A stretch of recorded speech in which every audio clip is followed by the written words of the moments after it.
We are live.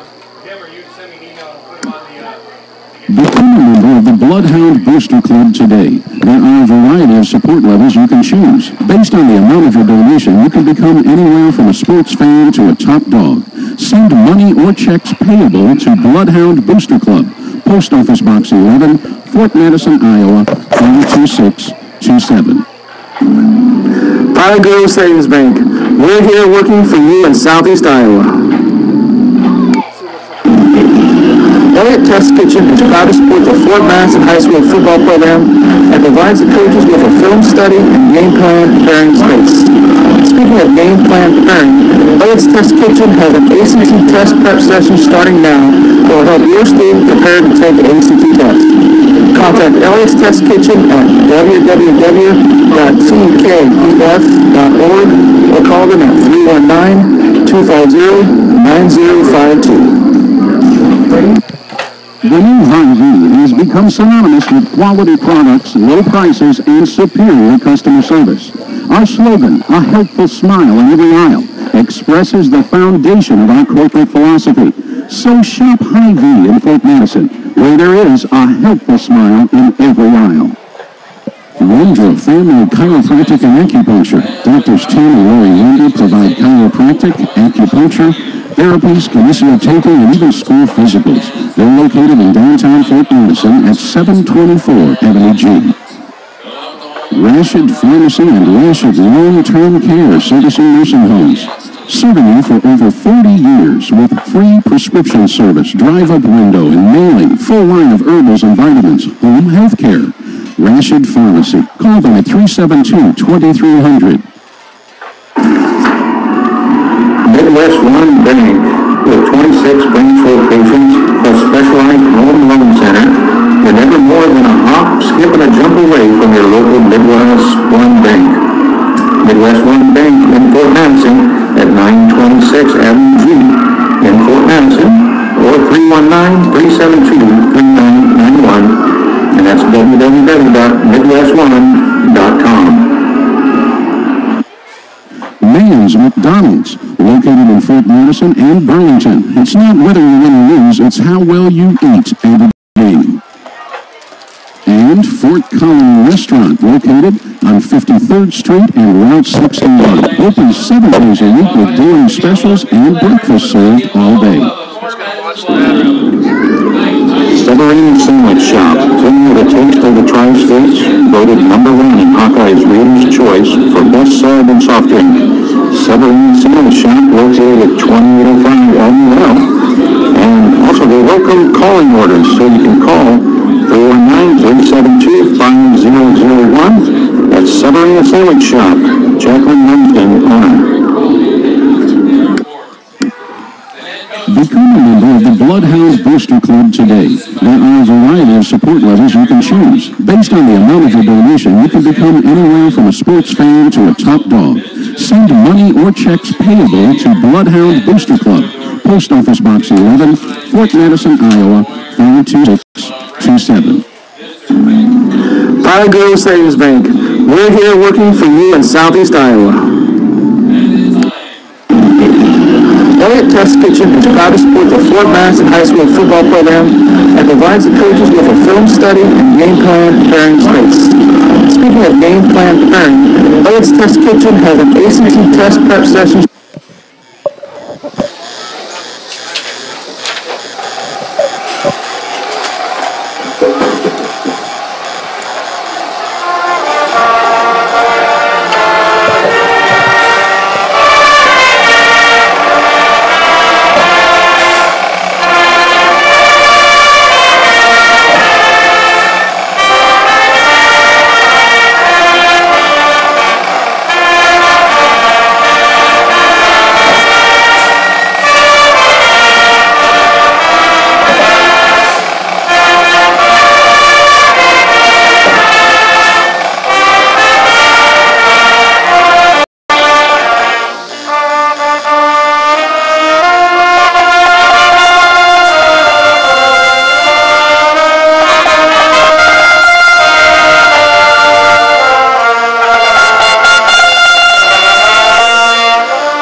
Okay, good evening. Welcome to BloodHound Sports. I welcome you to the home of the BloodHound Sports. We are live from Jim Ewell Field here at Richmond Stadium, home of the Fort Madison BloodHound football team. I'm Bill, Dr. Tim Wonder. We're bringing you the video and play-by-play of as the BloodHounds take on the West Burlington Notre Dame Falcons. Tonight's game is made possible by our sponsors, Pilot Grove Savings Bank, Elliott Test Kitchen, Hy-Vee Food Store, Mann's McDonald's, Rush Drug, Subarena Sandwich Shop, Wondra Chiropractic and Acupuncture, Fort Colony Restaurant, Pizza Hut, Midwest One Bank, and the BloodHound Booster Club. So if you're in to see any of our sponsors, please encourage you to stop by and tell them that thank you for making this possible.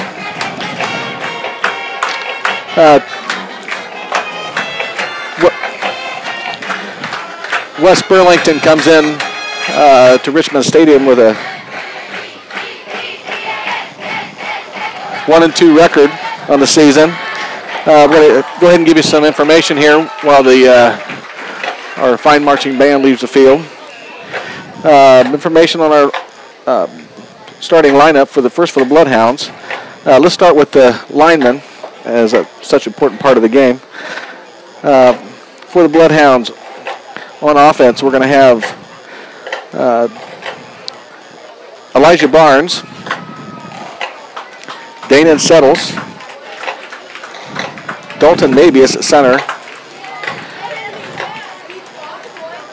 Heath Honig, and Alex Lauber.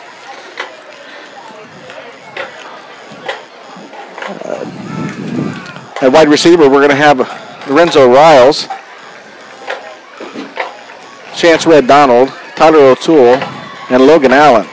At running back, we're going to have Alex Gully, and at quarterback, Lennon Barker. For the defense, for the BloodHounds tonight, we're going to have the defensive line is going to be Elijah Barnes, Dana Settles, Dalton Mabius,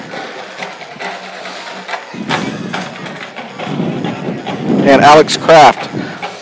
At linebacker, we're going to have Lorenzo Riles, Sam Hayes, Diego Lozano, and Tyler O'Toole. At defensive back, we got Chance Red Donald, Shaymore Red Donald, and Alex Gully. Those will be our starters, offense and defense for the BloodHounds tonight, as they're getting ready to take the field for tonight's matchup. Fort Madison's coming in this game with a 2-1 record, just coming off their first loss at Oskaloosa last week. All right, so we get set to go here.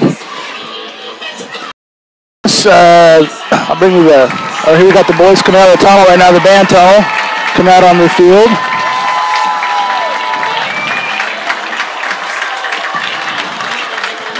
So now we're going to see how the BloodHounds respond to adversity. They had their first loss of the season at a very good Oskaloosa team. I know their record is also just 2-1, but they lost to a powerhouse team in Pella, who's last I looked number 2 in the state. And then they beat Grinnell and they beat us. So that's what we're going to start at tonight. Upcoming schedule for the BloodHounds. We've got West Burlington tonight. We've got Mount Pleasant next week, which it'll be a home game again, and that'll be a very, very telling game to see how we're going to do. Right now, the district is shaping up to be 3 teams at top. 3 to 4 teams on top. That's still one who's number 1 in the state right now. In Class 3A, it's always extremely good. Oskaloosa, Washington's going to be very good this year. And then that 4th spot will be us. It'll be Mount Pleasant, or it'll be Washington. All 3 of us going to be fighting for that 3rd spot, playoff spot in the districts there. Burlington Notre Dame's also co-oping with Danville this year, so some added players to their roster. They're coming off a victory last week over our conference foe, Fairfield. I believe they come off about a 20-point victory over them. So, they got some talent on both sides of the ball, so we're going to see how that works out for the full. And then also last week, Fairfield against Fairfield, West Burlington completely changed their offense. They went from a complete spread offense to a veer, kind of like what we ran last year. So it completely caught Fairfield off guard. Nobody had any film on it. Nobody knew what to expect on that. So at least we have a little bit of film, but we are still, you never know in the dark. They might go veer. They might drop back to spread offense. So they can jump back and forth. So our defense has to be ready for both. That's going to be a challenge. West Burlington comes in with some serious speed at some of their more talented players, so we're going to have to keep them, contained as much as we can. It looks like Fort Madison, we're going to take the kickoff tonight. I think West Burlington deferred to the second half, so Fort Madison's going to get the ball first. And it is getting to be fall now. We're going to start the game under the lights. The last couple games we've started, still been light out, then got dark. Or we had to turn on the lights. Now we start with the lights on. Starting to, today doesn't feel very football-ish weather, 90 degrees and sweating up here tonight, but probably in 2 weeks we'll be up here in sweatshirts.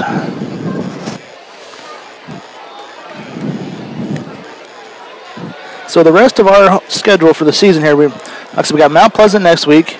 Then we go to Solon on September 29th, which will be a very difficult, tough game. We're going to have to fight, but you never know. Anything could happen. Then we're home October 6th against Fairfield for our homecoming. Please come out and support the Bloodhounds on that night. If you're in town, please come out. Then Friday, October 13th, we go to Keokuk.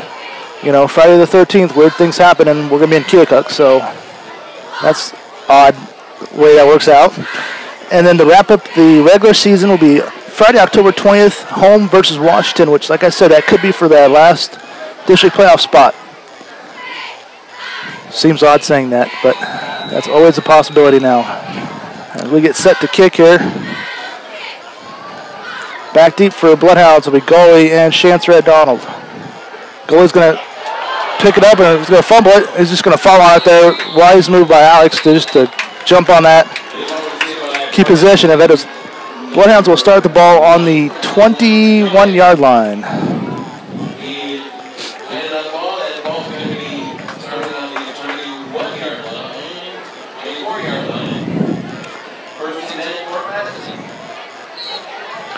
So it's going to be 1st and 10 here for the Bloodhounds. And we've got 2 receivers to the right, 2 to the left. Barker's going to throw a low pass. It's going to be, we're going to say it's caught or incomplete. I hope they actually dropped that, because we lost yardage if that caught it. They're going to say he caught it. Yeah, for about a 4-yard loss, it looks like. And Logan Allen on the reception there. The Bloodhounds jump right up to the off go again here. Going to hit. Lorenzo Wallace cut across the middle there. Lorenzo's off the races and going to get tackled at the 45-yard line. And Lorenzo, I was predicting a couple weeks ago, was going to have a huge game. Well, it didn't happen at Oski. But boy, that sure's setting up tonight, because Chance has put up some really great numbers. And he's one of the top receivers in the state right now, so teams are going to double-team Chance, and that's going to leave our other receivers one-on-one, and Lorenzo's a big guy who can do that slant pattern. Now goalie's going to get the carry. He's going to plow ahead for about a 4-yard gain there.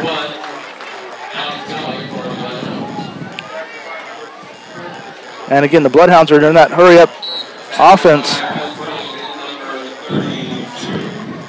which you wouldn't expect a team that's doesn't have enough players to switch completely offense to defense to do, but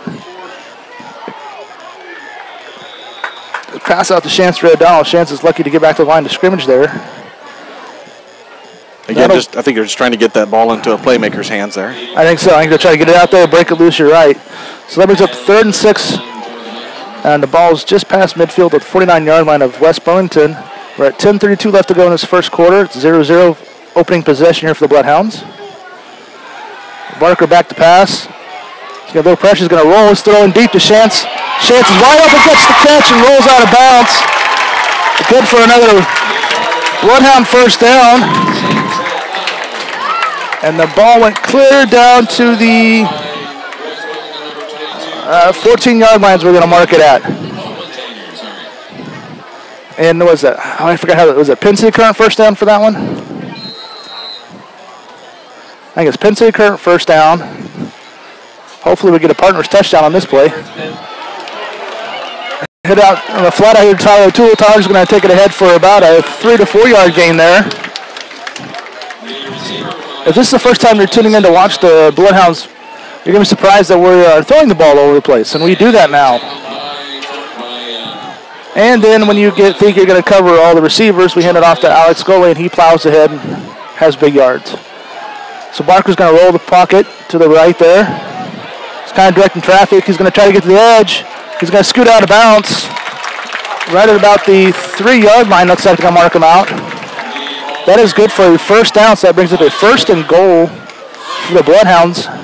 That's a Penn City Current first down. Penn City Current first down.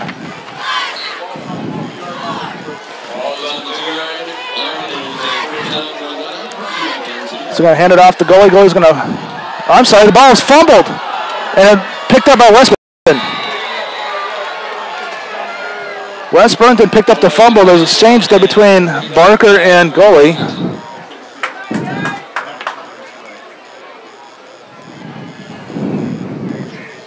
Didn't quite see that one, but it was a fumble on a play. West Burlington jumped on it. Now West Burlington's going to take over. So the Bloodhounds got to fight to get that ball right back.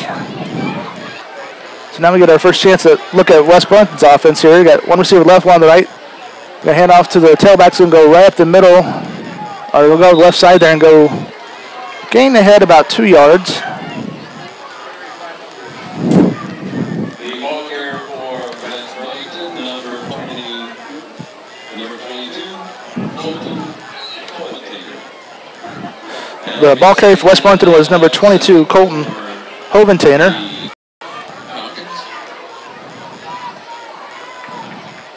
Drake Day, quarterback for West Burlington, up under center. He's going to hand off the other running back on the left side here. He's going to fight ahead for another nice little gain there for West Burlington. Gets the ball up to about the 26-yard line.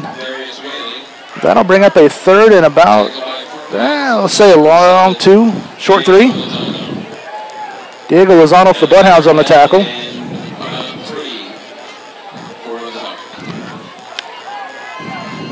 Got one receiver spread way right. Going to hand off. Tailback's going to roll ahead. He's going to get close. I think he'll get that first down. He's going to get up to the 25. I'm sorry, 30-yard line. And the ball carrier was Darius Whaley.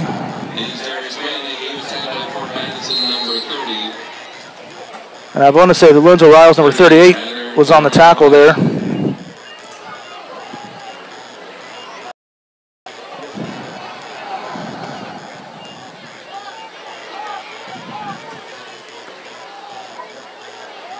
So West Burns is going to pitch. There's a flag on the play there. They're going out left corner. And they're going to roll ahead for 6 yards, but we're going to see. Typically that's the flag in the area of a holding, but we'll find out what the officials call here. Shot block. Or blocking below the waist there.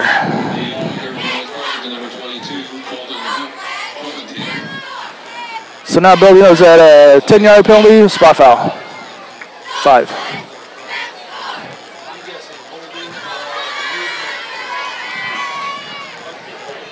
Chop block. Chop block.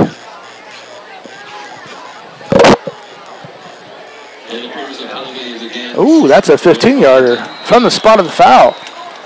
Thank you, West Burlington. And, the reason that is illegal because that is a dangerous play for the players. So luckily we had no Bloodhounds get hurt on that.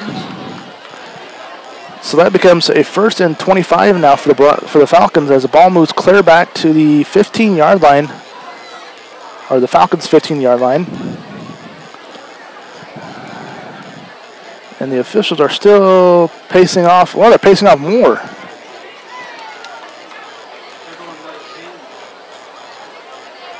Whoa.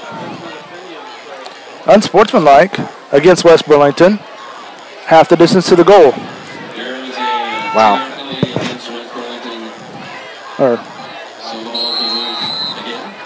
All right. It's like about first down and about 33 yards to go. Pitch out the left side there. Number 25 is going to go around the corner. He's going to grind his feet ahead, and he's going to gain a big chunk of that yardage back there. That was Mitch Troxel on the run. Or Trexel. Lorenzo Riles came over there to save. Well, could have been our touchdown tackle on that one because that running back was churning his feet. He was going.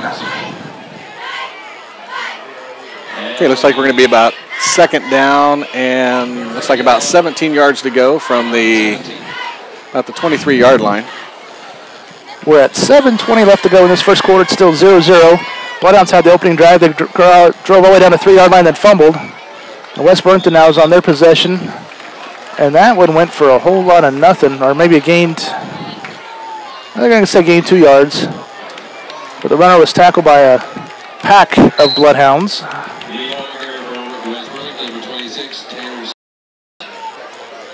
Tanner Snodgrass was the carrier on that.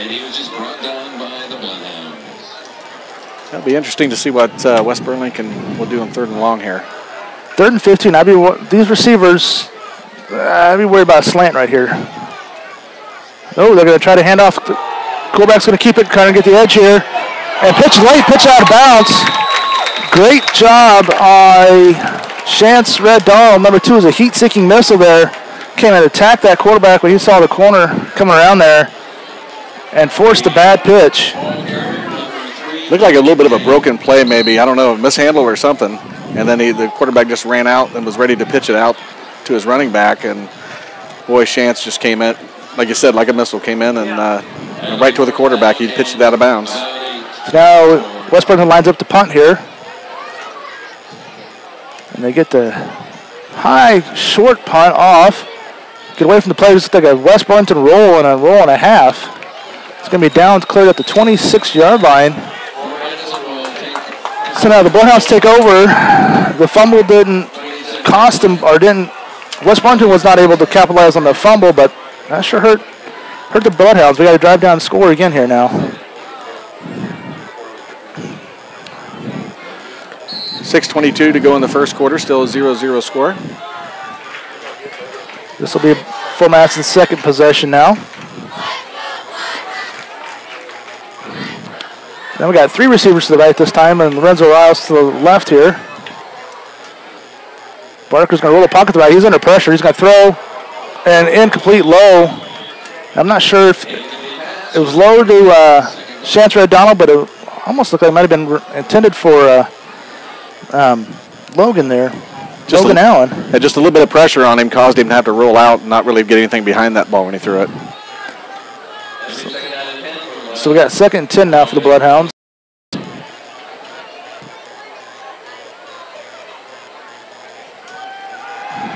He's going to be well under pressure. He's going to get away out of that. And Barker's going to look to throw deep. And coming back, and incomplete pass, but heck of an effort coming back for the ball. Was Logan Allen, I believe. Yeah. It was a good effort by Lennon Barker just to get away from that. West Burlington doesn't, it looks like they're blitzing somebody about every play, so. You're right on that one. Things they keep blitzing, we can attack that. That's going to open up for big plays. Barker's got good protection now. He's going to look throwing deep to Chance. And Chance, incomplete off Chance's hands. Chance was even slowed down to look that in there. I thought he had it perfectly. He was thinking about running before he caught it. So that'll bring up 4th down. Great protection for Linden back there. He had all kinds of blocking. Able to get a good throw there. Chance just dropped that one. Now we're going to be 4th down, and Bloodhounds are going to go for it here. Or are they going to do the punt? Barker's backing up a little bit. I think he's going to punt right there. Lennon has a nice booming punt there. It's going to bounce and roll. And it's going to be down at the 21-yard line. I thought that bounced off that West Burlington's hand.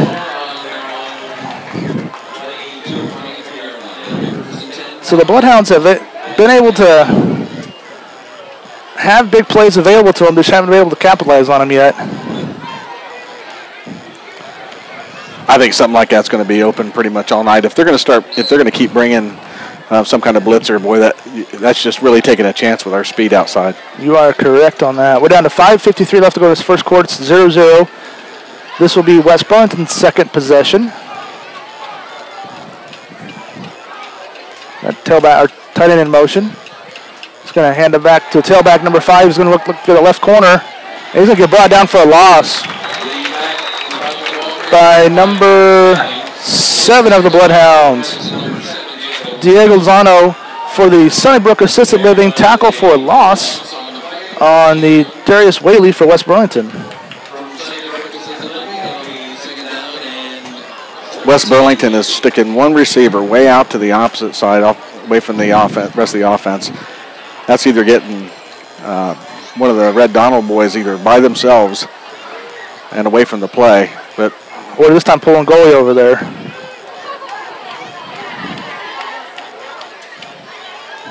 Quarterback's going to keep it, trying to get the edge here. He's coming out there. Again, Chance with a heat-seeking missile comes flying in there and makes the tackle. And West Burlington gets about a 6-yard gain on that. That'll bring up a 3rd and about 7. Chance is doing a good job of that safety position, come firing across there and taking that quarterback out. But like Bill was saying, we got to keep an eye on that one receiver way far away from the action. Because when you start to fall asleep on that, that's when they pop it deep. They got one on each side this time. They're taking the ball right up the middle. And Fort Madison's going to stop them short. Well short of the first down. Great job by the Bloodhounds. And on the bottom of the pile, 55, Mavius. Away with the run there, gain about a yard and a half, 2 yards. So that brings up a 4th down and 3. The ball sits right at the 29-yard line of West Burlington. And they bring on their punter, number 10, Slater Gifford.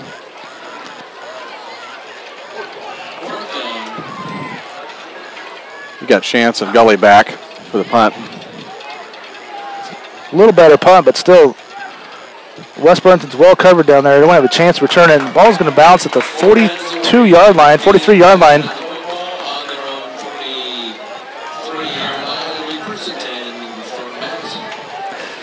You know, something I like that the Bloodhounds do very well this year is they're able to adapt in-game to what the other team's trying to do to them on offense and make adjustments and utilize that. So we'll see if the Bloodhounds can adapt to what the West Burlington's trying to bring their blitz package here. Going to hand off to goalie. Goalie's going to go on the left side of the line and goes nowhere.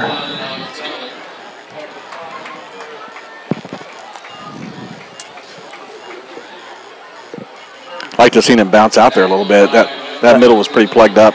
You're right on that one. That bouncing outside looked kind of open coming to this side of the field. It's been the left side of the offense there. So it's a 2nd and 9 now. Lennon's dropping back to pass. Looking to throw deep and incomplete and overthrows his receiver, actually. His intended receiver was number 9, Trey Kuntz, who came in last week against Oskaloosa and provided the offense with a nice little spark. He and Tyler O'Toole switched back and forth quite a bit. So that'll bring up a 3rd and 9 now for the Bloodhounds. Barker's going to roll the pocket. He's going to get pressure from behind.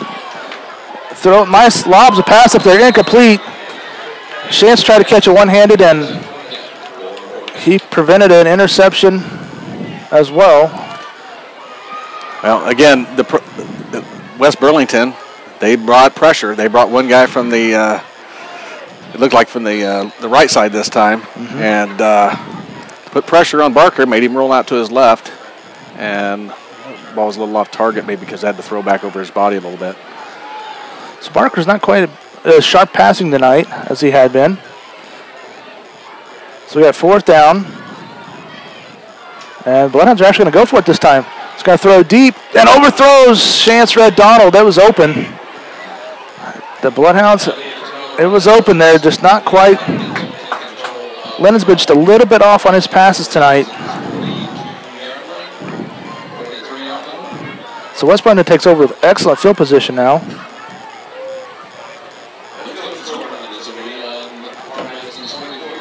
So we're down to 2:56 left to go in this first quarter. It's a 0-0 game still. West Burlington takes over on downs now. Quarterback's up under center. He's going to hand off to the tailbacks going through the line. He's going to get driven backwards, and there's a flag right in the middle of the pile.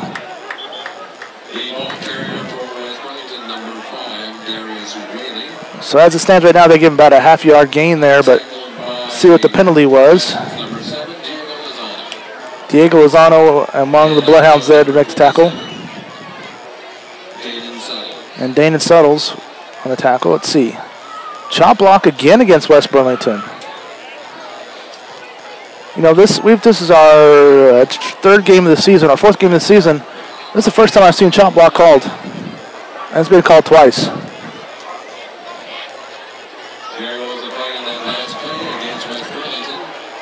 Well, that's going to be a 15-yard penalty. It's going to remain first down for West Burlington, but that's going to limit their options. Let's see if they open it up a little bit. So far, they've been determined to try to run that ball either up the middle or just off tackle and try to get out of bounds. But that helps our decision to go for it on fourth down when they get a penalty like that right away. Back them up. I don't know if you'll be able to see it on the tape or not. The track was redone over the summer. They got their fresh paint job on there, and right in front of the cheerleaders here has a nice Bloodhound written in the track lane there. So we have a timeout. We will take one as well. Get a quick word from our sponsors on BloodhoundBoosterClub.com. Become a member of the Bloodhound Booster Club today. There are a variety of support levels you can choose. Based on the amount of your donation, you can become anywhere from a sports fan to a top dog. Send money or checks payable to Bloodhound Booster Club, Post Office, Fort Madison, Iowa, 42627. Pine Grove Savings Bank. We're here working for you in Southeast Iowa. Elliott Test Kitchen is proud to support the Fort Madison High School football program and provides the coaches with a film study and game plan preparing space. Speaking of game plan preparing, Elliott's Test Kitchen has an ACT test prep session starting now that will help your student prepare to take the ACT test.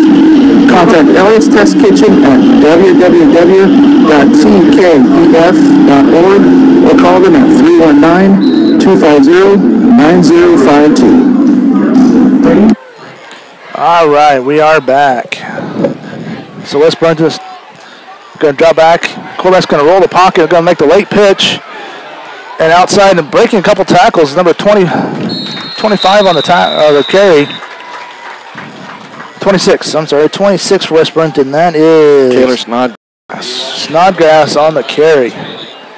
He got a nice little chunk of yardage there, but good job by the Bloodhounds. Number Sam Hayes, one of the linebackers. Actually, Chance came in like the heat-taking missile like last time, but he overran the play that time. Or Snodgrass was able to break the tackle. So that's a little different now. We got two receivers to the left. Slightly different formation for the West Burlington Falcons. We got flags flying. Delay a game, West Burlington. Thank you.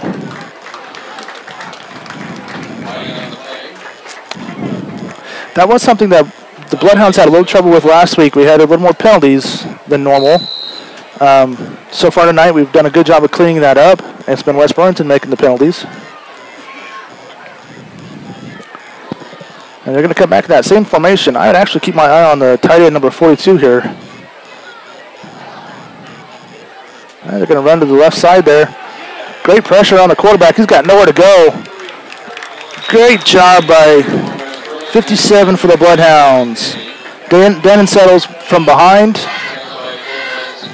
And then Shamor Red Donald did a great job of cutting upfield there, taking away that receiver or the running back on that side, forcing the quarterback to cut back into Bannon, and Bannon just finished him off right there. So that's a third down now.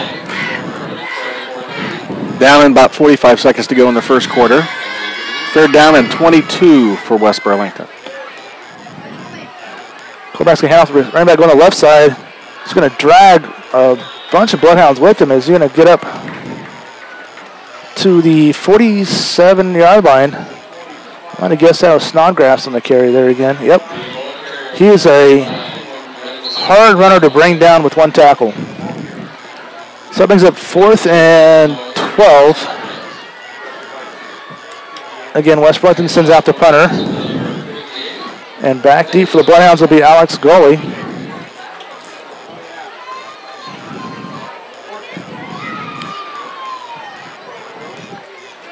And the punt goes away. It's a short punt. Takes a Bloodhound bounce.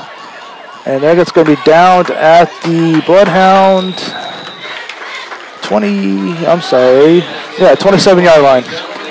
And ladies and gentlemen, that is the end of the first quarter. It is 0-0.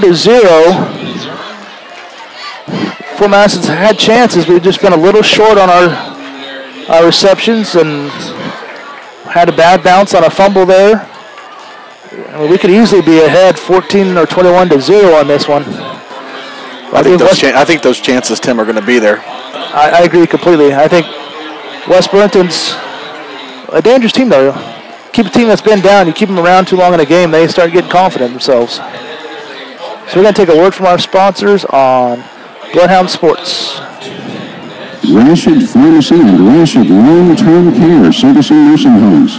Serving you for over 40 years with free prescription service, drive-up window, mailing, full line of herbals and vitamins, home health care.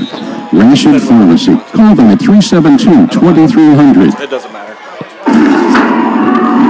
Midwest One Bank, with 26 branch locations, a specialized home loan center. You're never more than a hop, skip, and a jump away from your local Midwest One Bank. Midwest One Bank in Fort Madison at 926 Avenue G in Fort Madison, or 319-372-3991, and that's www.midwestone.com.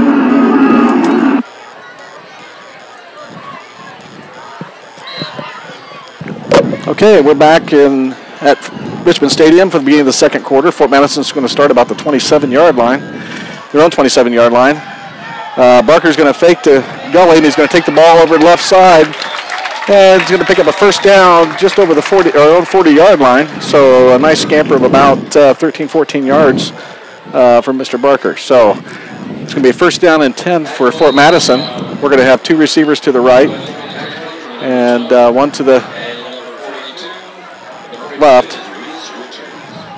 And the handoff is to Gully, who goes over about right tackle and gets a very short gain of about 1 or 2 yards.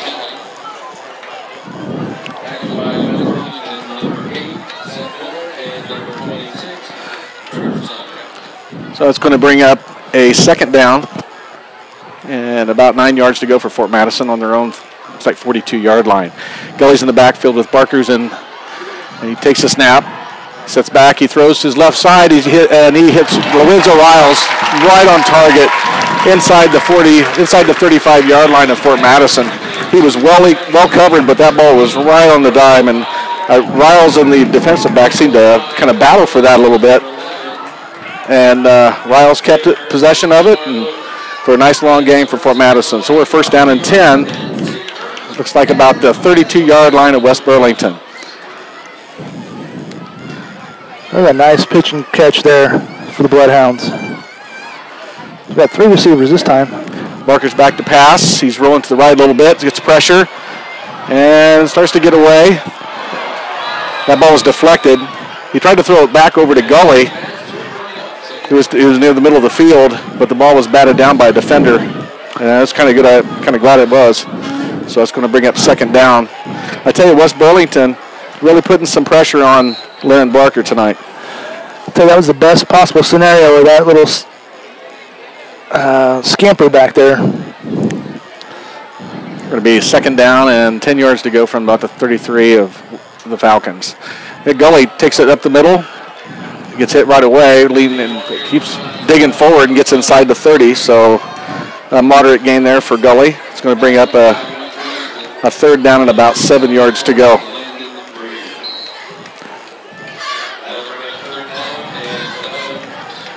Looks like Gully's in the backfield with Barker. Barker's in the shotgun. We got 2 receivers up to the left, 2 to the right. Spreading them out a little bit.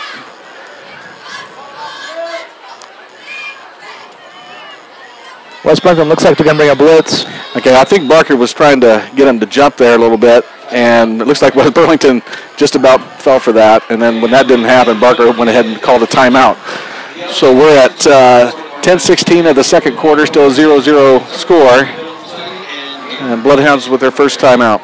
Well, the West Burlington on that one, I think it was a smart move by Barker to call a timeout because it looked like it was an all-out blitz by everybody.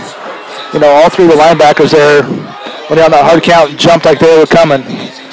So I think it was a wise move by Barker there to take a quick timeout and bring that coverage in and get that taken care of. Yeah, that looked like he gave the hard count initially, and that pressure was coming. So, yeah, I think you're right, Tim. I think it was a good idea to go ahead and do that. If they're going to bring that many people, that's going to leave a lot of our receivers one-on-one. So if Barker can get the protection he needs, he can get that ball out to one of our receivers. Well, that is the advantage of being in that pistol, slash shotgun kind of formation. You get that half second to get rid of it instead of trying to drop back and plant your feet and throw. Okay, we're back now. 3rd down and about 7 yards to go for Fort Madison. Barker's in the shotgun. Gully's in the backfield. Oh! Fort Madison, one of their receivers. Logan out on the right. Didn't have the right count as everybody else, and legal procedure for Fort Madison. That's going to bring it back and give us a little bit more of a challenge on 3rd down and about 12 yards to go. Typically on that kind of thing, my guess is the play was drawn up to go to Logan. He was a little excited, a little jumpy. And he was going, that's for sure. Okay, 3rd down and 12. Barker's in the shotgun. He takes the ball back. And Barker throws way down to the right, and the ball is knocked away by a defender. That was out there for either Chance Red Donald or number 4 for Fort Madison. Logan Allen. So the ball was incomplete, but there is a flag on the field. Well, that's typically the spot of a holding. Right on about the line of scrimmage. It's a hold on Fort Madison.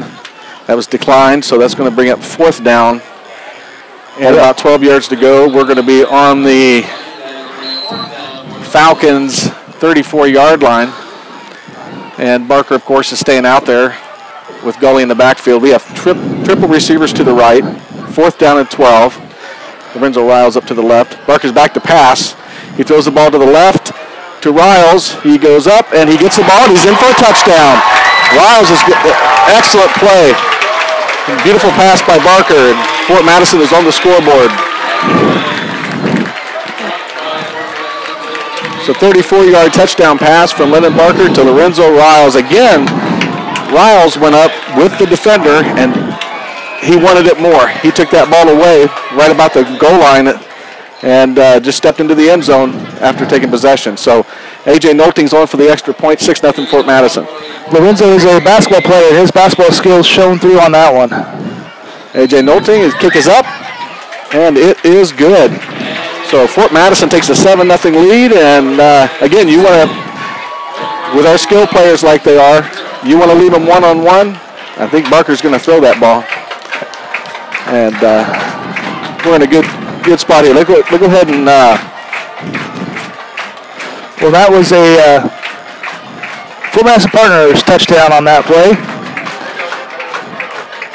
So we're at 10:01 left to go in this second quarter. It is 7-0 Bloodhounds. In case you couldn't tell, we kind of switched off here. Tim Woodruff did the first quarter. Bill Kester is going to do the play-by-play for the second quarter. Give our voices a break here. Okay, it's nice to get on the scoreboard. I mean, they played well in the first quarter, just didn't quite get the matchups we wanted, just didn't quite get the ball in the end zone like we wanted to. And there, Lorenzo Riles made a play. It was a good throw, though. Yeah, great throw by Barker to get it in that corner there, and it'd be easy to throw it too far out of bounds. He put it right in that corner, right where it's supposed to be, and great job by Lorenzo fighting for that ball and going to get it. I tell you what, they're going to start they might need to do something and get somebody over there to help out on Riles, and that's going to open up. That'll open up Chance. That'll open up Logan. You know, that'll open up all the guys. Fort Madison's ready to kick off from left to right. A.J. Knowlton kicks off. And West Burlington receives the ball at about the 10-yard line. And is going up the far sidelines and is finally knocked out of bounds right about the 40-yard line. So good return by their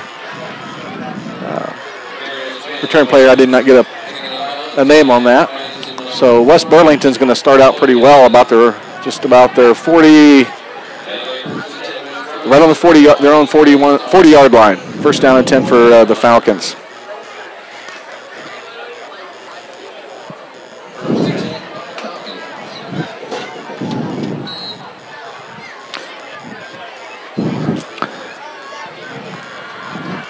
So now I wonder if West Burlington's going to react with going to try for a big play here. Drake Day's under center. He hands the ball off up the middle, and he's tackled for a decent gain. Trying to see who's the bottom of the pile there.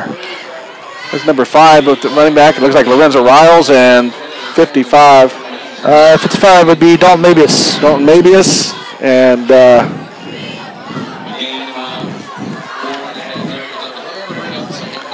so second down and about 5 yards to go from the 45-yard line of the Falcons.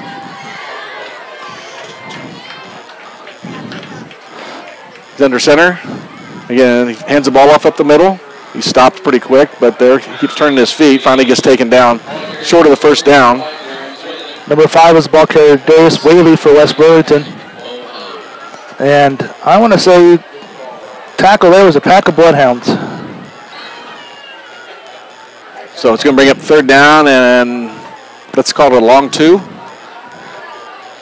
for West Burlington. See if Fort Madison can get a hold here. Kraft's under center, and looks like he hands the ball off. And it's going to depend on the spot here. Be real close. It's taken down. Snodgrass on the carry there. Ooh. I have a feeling even if this is short, West Burlington will go for this play here. I'm going to say it's going to be short by less than a football. I think you're right on there, Tim. That's going to be really close. This could be one of those where you have to get a piece of paper out and line it across there to see how short it is. So it looks really close. Official's doing the measurement now. And it looks like it's going to be there you go, about half the length of a football. Good call, Tim. These old eyes can guess well. It really helps when you're sitting right on that 50-yard line. Well, it helps when the ball is right on the 50 and the chain's just past the 50, so. Good call. It's going to be fourth down and less than a yard. I would assume West Burlington's going to go for this. Or try to draw the bloodhounds off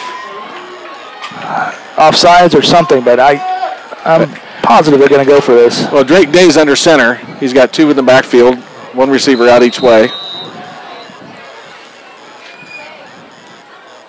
Drake hands the ball off, and that's probably going to give him enough. But let's see what the spot is. Well, because of that spot there, I think they're going to give it to him with the judge that's right there. But, man, the field judge is going to give him just enough for that first down. Yeah, it did look like he leaned across there far enough. But that was a great job by the interior of the defense there to stop it and go backwards. Yeah. That's it's a good job by the defense. Just let them have 1 yard. So they're just on this side, on the Fort Madison side of the 50-yard line at the 49. So first down and 10 for the Falcons. Kraft at quarterback's under center. He steps back to pass. He gets some pressure. He rolls out to the left-hand side, and he fakes the throw and then takes off running to this near side and is pushed out. By 53. I think that's Sam Hayes. Sam Hayes knocked out Kraft at about the 43-yard line of Fort Madison. Let's make it the 44 of Fort Madison. So Drake Day, he has the ability to, he can run with it or pass it. When you're rolling out, you never really know for sure like that. Well, the Fort Madison player that gave pressure lost his footing, or else that would have been a lot more difficult play for Kraft for the Falcons there. So it's going to bring up second down and about 5 yards to go, long 4. Greg Day's back to pass. He pitches out the last second. And the runner is knocked out of bounds just about at the line of scrimmage. Whaley had nothing on that, and a great penetration there by the Bloodhounds to tackle Day for a loss. They really stretched that out. We had one of our Fort Madison defenders in the backfield, grabbed a hold of the quarterback, and he got that pitch out while being grabbed by the Fort Madison player. So good. That's very dangerous, too, on those pitches like that when they're getting grabbed, because that's very easy to make a bad pitch, and that ball will be live then. Oh, yeah. So we're down at 3rd down and 4 from the 44. Day hands off up the middle, and there's nothing there. Great job by the defense shutting that down in the middle there. Looks like Tyler O'Toole was in there on that tackle. And we got, let's see, Medius, of course, right in the middle there with everything. Plugging it up. Alex Kraft was in on the tackle on that. Lorenzo Riles. That brings up a 4th and 4 now for West Burlington. That's a lot further to go for. I didn't see anybody else report in, so it looks like 4th down and 4, and the Falcons are going to go for it. We got Day is under center, the quarterback. Down to 7:09 left to go in the second quarter. That's a jump. That's exactly it. He did a real hard count, and several Fort Madison defenders popped across that line, and that's going to give the Falcons a 5-yard penalty and a first down. Well, that's one way to get that first down.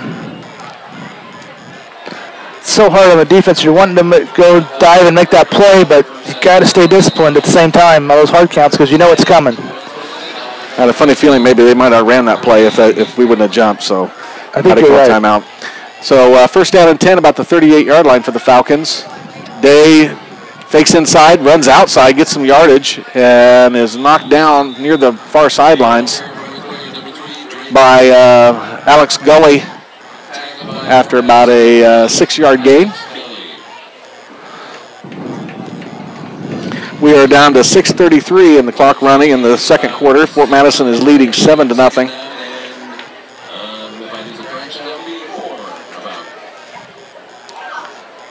So the Falcons are on the 32-yard line of Fort Madison. Day is under center. And he comes to this side, hands off, and is now upended. Wow, upended immediately. By 57. Dan settles. Boy, Danon just absolutely took his blocker out and upended that running back.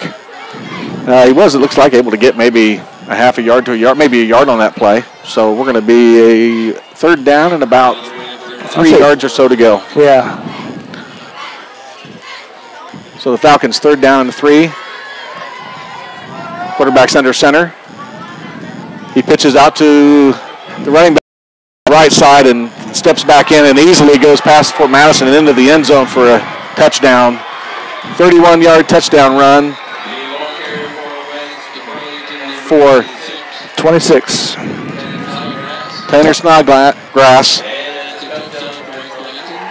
A little breakdown there on the defensive side of that.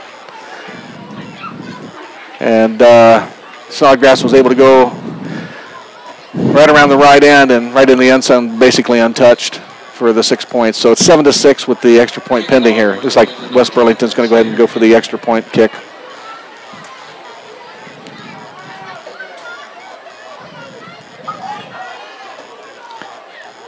That kick is up, and it is good. And West Burlington has responded and tied the game up at 7 apiece. Yeah, we helped them out there. We helped them out with that penalty on that 4th down, jumping across there.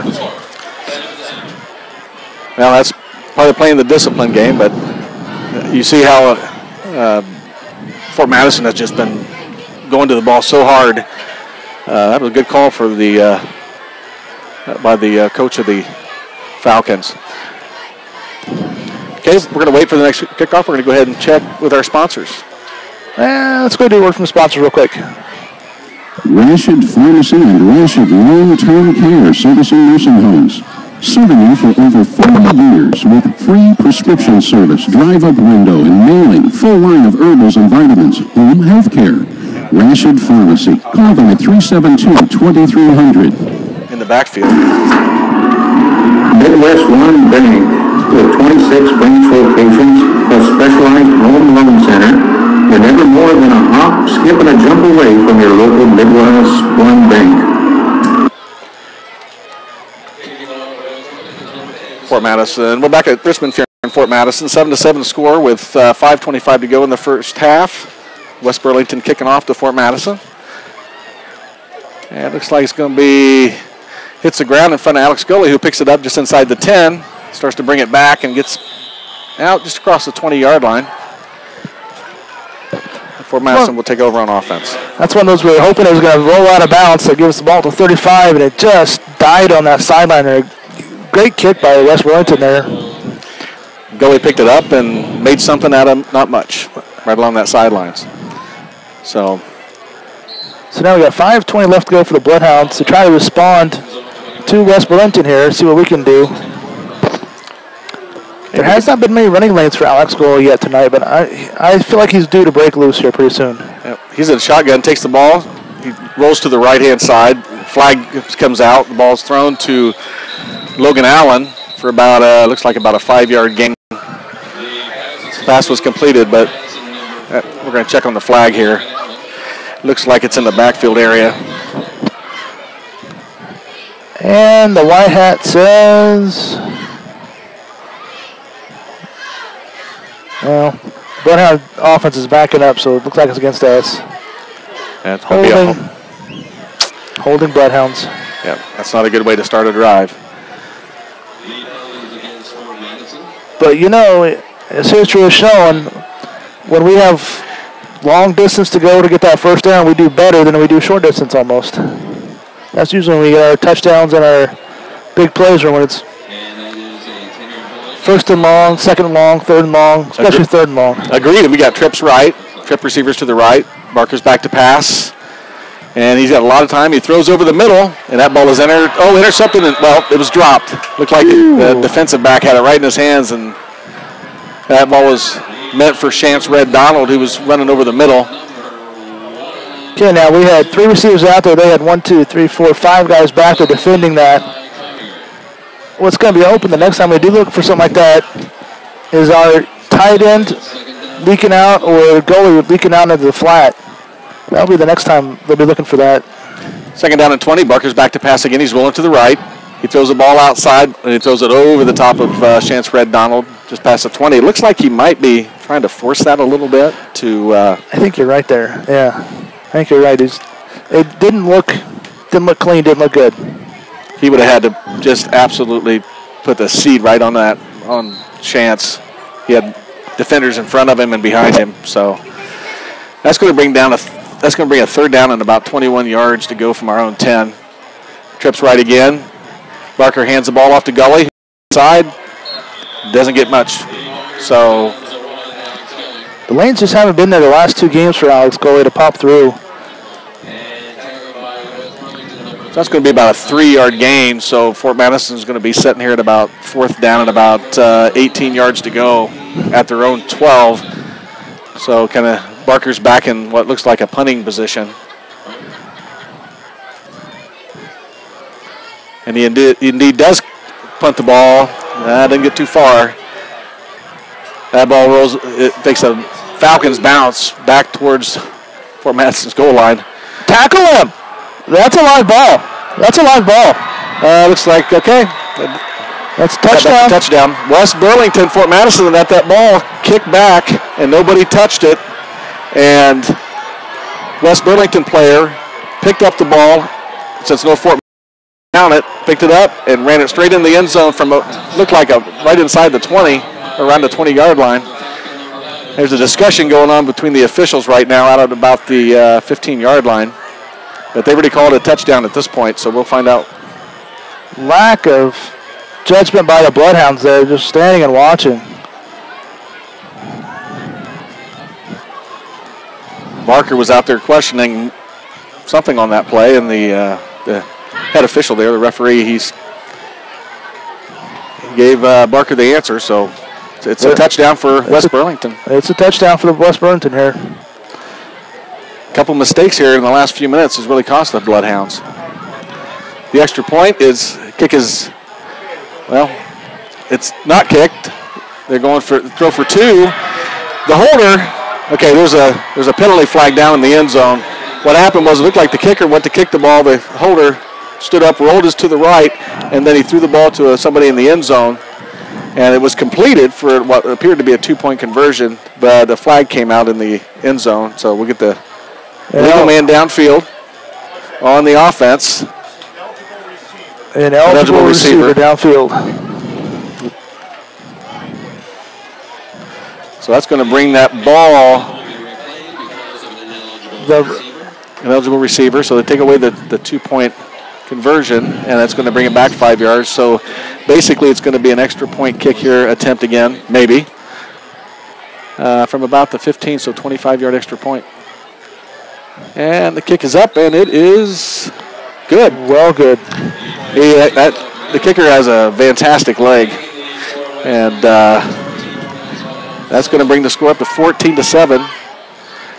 The Falcons lead the Fort Madison Bloodhounds with 4:06 to go here in the second quarter. Unfortunately, right now, I'll give West Burlington credit for picking the ball up and doing it, but we're beating ourselves. It's not West Burlington beating us. Right now, it's the Bloodhounds are beating themselves. We had a touchdown there. We fumbled it. That was 7 points. We missed several wide open receptions and drop passes. Do you see what we're seeing out here right now? Looks like Coach Schiffman has brought the entire team out on the edge of the field and is having a discussion with the entire team. I think he's probably addressing that lack of little mental mistakes we're making there. Maybe pump the team up a little bit, get something going here before halftime. So West Burlington is setting to kick off. Again, leading 14-7 here with 4:06 to go before halftime. Chance Red Donald and Alex Scully's back to receive this kick. Should get an opportunity. This guy's got a good leg. He's been leaving it short the last couple. His intention been kicking. It looks like high to give his defender's chance to get down there, but not this time. Looks like Alex Scully's going to take it about the 5-yard line, and he's going to bring it towards the middle. And he gets past, breaks the tackle, and gets brought down, looks like right about near the 30-yard line of Fort Madison. So decent return there by Mr. Gully. All right, so now the Bloodhounds, again, facing adversity. We're down 7 with almost 4 minutes left in the second quarter. Time to see what we can do here. I think we should be aggressive here. I agree. Got plenty of time before half. Barker's in the shotgun. Gully's in the backfield. He hands off to Gully up the middle. Gully breaks the tackle, then gets undercut there, just over the 25 to about the 27-yard line. If you notice, the cornerback is staying back off Chance Red Donald. That time Chance kind of took a step back, preparing for a pass out there. I think that's going to be open here because his defender plays very far off of him. 2nd down and 7. There's that exactly what you're talking about, but the ball was thrown out to Chance to the right, and it was off target for an incomplete pass. But that was there too. It was. This gives Chance Red Donald a little bit of space and see what he can do with it. So it's going to bring up 3rd down and about the long 6 for Fort Madison, about the 33-yard line. Oh, the ball is snapped over the top of Barker's head. He picks it up and finally throws towards Gully. So the ball was incomplete. Again, we're hurting ourselves. Making some mistakes here. So that's going to bring up 4th down for Fort Madison. 3:26 to go in the first half. Great job by Barker just to get rid of that ball and pick out his receiver and throw it close enough to Gully that it wouldn't be unlike downing the ball. Here's a punt, almost. Oh, that was almost deflected. And I bet we're going to down on it this time. Yes. Fort Madison downs the ball about the 34-yard line of West Burlington, where the Falcons will take over. They have 3:18 left to go in the first half, leading 14-7 over the Bloodhounds. We have not gotten the takeaways like in the last couple games here, like we had those first 2 games. I think our boys on defense are due to take that ball away here pretty quick. I think the Falcons realize if they can get outside, if they can turn that corner on a run play. Their speed. Yep, they're going to use their athleticism and get into some space. So Day, the quarterback, is back under center. Takes the ball, hands off up the middle. Very little running room. He just running back, maybe got 1 or 2 yards and was just absolutely smothered by numerous. Sam Hayes was in there. Dalton Mabius in there on the tackle also. Looks like he picked up about maybe 2 yards along 2. So the Falcons will be a second down and about 8 yards to go from their own 36-yard line. Quarterback's under center again. And he hands off up the middle again. Boy, he's not getting very far. Boy, that Fort Madison line is... They're doing a good job of standing him up in there. And Dalton Mabius again.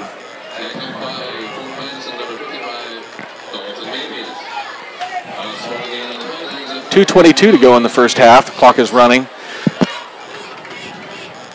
West Burlington might be feeling a little pretty good about themselves right now with the lead close to halftime. Let's see if they open it up a little bit. Be a 3rd down and 6 from about the 38-yard line. It's a pitch to the left. Running back comes around. Flag is out. The running back looks like he appeared to get across the yard to gain for a first down and out of bounds on the Fort Madison side, but there was a flag that came out right about the line of scrimmage. So we'll find out what that is. Looks like it's going to be a hold. Didn't say which direction. I imagine it's on the offense.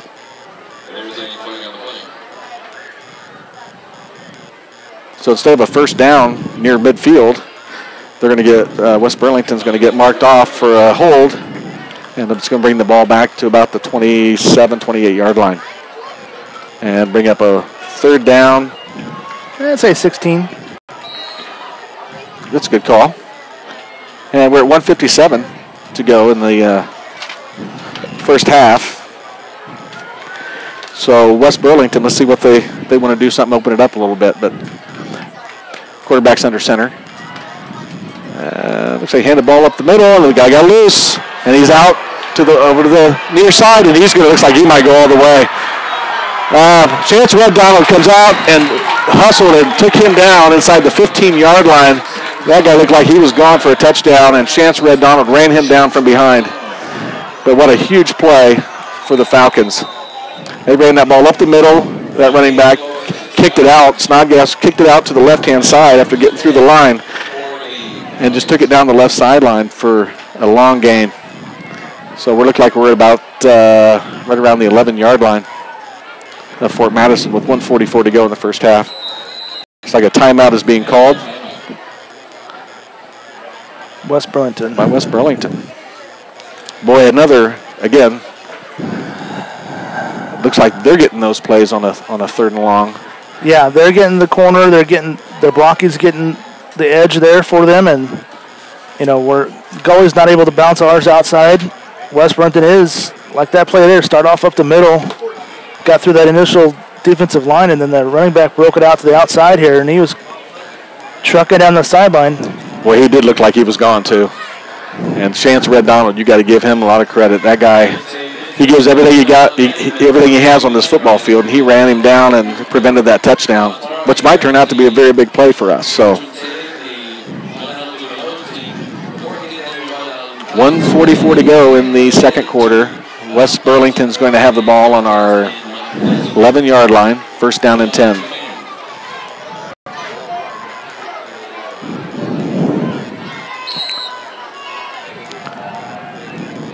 Quarterback's under center. He hands the ball off, pitches out to the left, and what a job by Sam Hayes. Yes. Sam Hayes got in that backfield and took the running back down for about a 5-yard loss. I think Sam was tired of seeing them run around that side there. He said, that's it, I'm doing it. I'm taking him out. Excellent play. Clock is running, 1:20 to go in the first half. 2nd down, and looks like about 15 yards to go. Quarterback takes the ball, hands off to Snodgrass up the middle, and he is met Looks like I see Lorenzo Riles in there. 66. And 57. 66 is Alex Kraft. 57 is Dan Settles. All three of them wrapped him up for a minimal gain. Looks like it may be about 3 yards. So we're at about 50 seconds to go in the first half. It'd be a third down and about 12 yards to go for West Burlington from the what looks like to be about the 12-yard line. The quarterback pitches off to the left-hand side, and nice pursuit, and the flag comes down. Great tackle there by Shamor Red Dollar, Shed, his receiver. Between him and 57, Dan Settles getting out there, but let's see what the flag is. Boy, that was a nice pitch. Looks like it's going to be a hold on the offense. I think our defensive back there, was that Shamor Red Dollar. Shamor was being held by the wide receiver, and he broke away from that hold, and along with another player went ahead and made that tackle. It's like they're trying to decide whether they will take this penalty or not. I'd say back him up. That's very close for a field goal. Back him up and make him do it again. Yep. We're at 35 seconds to go here in the first half. It looks like they are going to do that here. Oh, I'm sorry. Nope, maybe not. There's a hold on West Burlington, and it is declined. It's going to bring out a fourth down at just inside the 10-yard line. We'll call it the 10. And looks like they brought their kicker in. 10. Number 10, Slater Gifford. He's going to line up for what looks like about a 26-yard field goal attempt. Bloodhounds are overloading on this right side here. Yeah, the clock is running, so we're down to 22 seconds. And I think West Burlington is looking to just take a delay game, let this clock run down here. Maybe call a timeout right before the... Yep. Gives the Bloodhounds no chance to return it. Okay. Timeout. West Burlington with 10.4 seconds to go.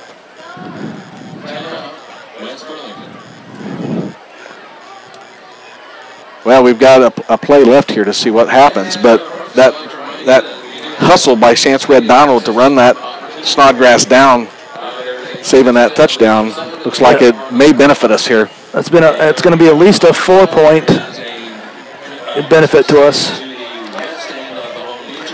I wonder if West Burlington might try to play something here. But that kicker, he looks like he's got a heck of a leg. You know, do you take the points? Do you try for the 7? I mean, the 7 would be almost a knockout punch. But then again, if you take the 3, it'd be a little demoralizing to Fort Madison if they somehow get this in the end zone. So I think Fort Madison, the guy can kick the ball. So let's make sure that we're smart on defense and make sure that we don't there's no trickery here. West Burlington, the Falcons come out, and their kicker, Slater Gifford, is set again at about the 16-yard line for a 26-yard field goal attempt. And they already tried to fake extra point already. And that kick is up, and it is good. So down to 4 seconds left. 4 seconds to go in the first half. 17-7 West Burlington over Fort Madison. You know what? That tastes like a little bit of a victory there after Chance took Snodgrass down before he got to the end zone. So a little bit of a victory there. You're right. That saved 4 points for sure. Okay, so we'll see what happens on the kickoff here. Got a lot of speed if they choose to kick it back there. I have a feeling this will be one of those little squib kickers. Best case scenario for the Bloodhounds is he squib kicks it, but it rolls out of bounds. And we get another shot at it. But if I'm West Burlington, I don't want to give it to Gully. I don't want to give it to Chance. Oh, no. I'm looking at, say, maybe Quentin up here, number 14, number 13, one of these up guys. Who's 21 up there? 21 over there. That would be... let's see. Caleb McLaurin. Caleb can run. He is a fast young man. So, we'll see what See what Burlington wants to do with this. I personally would not kick it to our backs. I agree completely with you. I'd even take something out of bounds. Make us throw a long pass or something. West Burlington's lined up here for the kickoff. And it is a kind of a squig kick, and it's going to come back, and Chance Red Donald picks it up, fumbles it, and he's just going to go down, fall on it. So 0.8 of a second. So it looks like we're going to get. Do we get one play maybe? We get one shot out of here. That squib kick came up, and Chance, I think he was looking up a little bit when it bounced to him and lost the handle, so he just went right down to the ground to make sure he didn't make any further mistake on that. So, well, that football, it's a weird shape, and you know what? It does weird things. Indeed. Fort Madison's going to be at their own 21-yard line, just less than a second to go, so we got one play. Looks like we're just going to kneel on it. I don't think the Falcons are taking any chance back there. So Barker kneels, and that's going to end the first half. So the score at the end of the first half here at Richmond Stadium, West Burlington Falcons 17, Fort Madison 7. Tim, it doesn't feel like it should be 17-7 West Burlington. It does not feel that way, but give them credit. They came out, they executed their game plan. They have not given us any kind of running lane at all. And,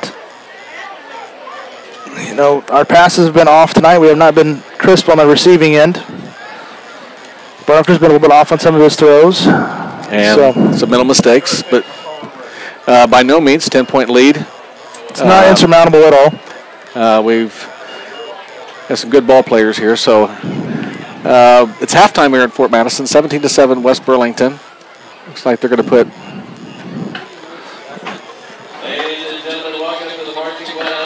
We're going to go ahead and check with our sponsors, who we appreciate. And we will take a break here for halftime. Again, Fort Madison's trailing 17-7.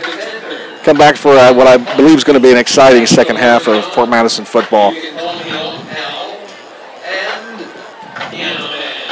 West One Bank in Fort Madison at 926 Avenue G in Fort Madison, or 319-372-3991. And that's www.midwest1.com.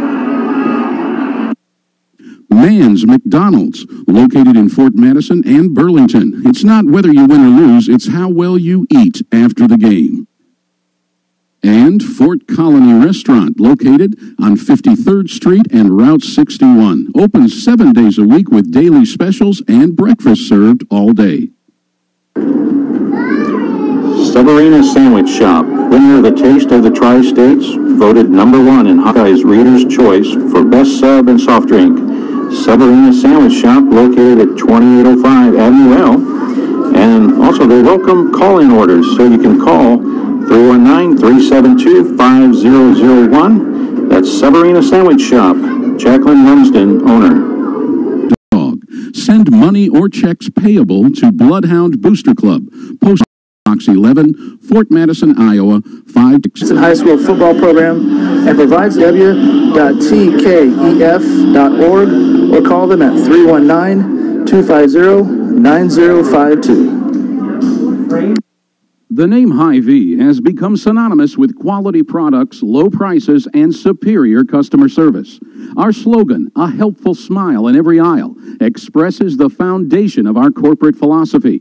So shop Hy-Vee in Fort Madison, where there is a helpful smile in every aisle. Wondra Family Chiropractic and Acupuncture. Doctors Tim and Lori Wondra provide chiropractic, acupuncture, therapies, kinesiotaping, and even school physicals. They're located in downtown Fort Madison at 724 Avenue G. Rashid Pharmacy and Rashid Long-Term Care, servicing nursing homes. Serving you for over 40 years with free prescription service, drive-up window and mailing, full line of herbals and vitamins, home health care. Rashid Pharmacy. Call them at 372-2300. Midwest One Bank, with 26 branch locations plus specialized home loan center. You're never more than a hop, skip, and a jump away from your local Midwest One Bank. Midwest One Bank in Fort Madison at 926 Avenue G in Fort Madison, or 319-372-3991, and that's www.midwest1.com. Mann's McDonald's, located in Fort Madison and Burlington. It's not whether you win or lose, it's how well you eat after the game. And Fort Colony Restaurant, located on 53rd Street and Route 61. Open 7 days a week with daily specials and breakfast served all day. Subarina Sandwich Shop, winner of the Taste of the Tri-States, voted #1 in Hawkeye's Reader's Choice for Best Sub and Soft Drink. Subarina Sandwich Shop, located at 2805 Avenue L. And also they welcome call-in orders, so you can call 319-372-5001. That's Subarina Sandwich Shop. Jacqueline Lumsden, owner. Become a member of the BloodHound Booster Club today. There are a variety of support levels you can choose. Based on the amount of your donation, you can become anywhere from a sports fan to a top dog. Send money or checks payable to BloodHound Booster Club, Post Office Box 11, Fort Madison, Iowa, 52627. Pilot Grove Savings Bank. We're here working for you in Southeast Iowa. Elliott Test Kitchen is proud to support the Fort Madison High School football program and provides the coaches with a film study and game plan preparing space. Speaking of game plan preparing, Elliott's Test Kitchen has an ACT test prep session starting now that will help your student prepare to take the ACT test. Contact Elliott's Test Kitchen at www.tkef.org or call them at 319-250-9052. The name Hy-Vee has become synonymous with quality products, low prices, and superior customer service. Our slogan, "A helpful smile in every aisle," expresses the foundation of our corporate philosophy. So shop Hy-Vee in Fort Madison, where there is a helpful smile in every aisle. Wondra Family Chiropractic and Acupuncture. Doctors Tim and Lori Wondra provide chiropractic, acupuncture, therapies, kinesiotaping, and even school physicals. They're located in downtown Fort Madison at 724 Avenue G. Rashid Pharmacy and Rashid Long-Term Care, servicing nursing homes. Serving you for over 40 years with free prescription service, drive-up window and mailing, full line of herbals and vitamins, home health care. Rashid Pharmacy. Call them at 372-2300. Midwest One Bank, with 26 branch locations plus specialized home loan center. You're never more than a hop, skip, and a jump away from your local Midwest One Bank. Midwest One Bank in Fort Madison at 926 Avenue G in Fort Madison, or 319-372-3991, and that's www.midwest1.com. Mann's McDonald's, located in Fort Madison and Burlington. It's not whether you win or lose, it's how well you eat after the game. And Fort Colony Restaurant, located on 53rd Street and Route 61. Open 7 days a week with daily specials and breakfast served all day. Subarina Sandwich Shop, winner of the Taste of the Tri-States, voted #1 in Hawkeye's Reader's Choice for Best Sub and Soft Drink. Subarina Sandwich Shop, located at 2805 Avenue L. And also they welcome call-in orders, so you can call 319-372-5001. That's Subarina Sandwich Shop. Jacqueline Lumsden, owner. Become a member of the BloodHound Booster Club today. There are a variety of support levels you can choose. Based on the amount of your donation, you can become anywhere from a sports fan to a top dog. Send money or checks payable to BloodHound Booster Club, Post Office Box 11, Fort Madison, Iowa, 52627. Pilot Grove Savings Bank. We're here working for you in Southeast Iowa.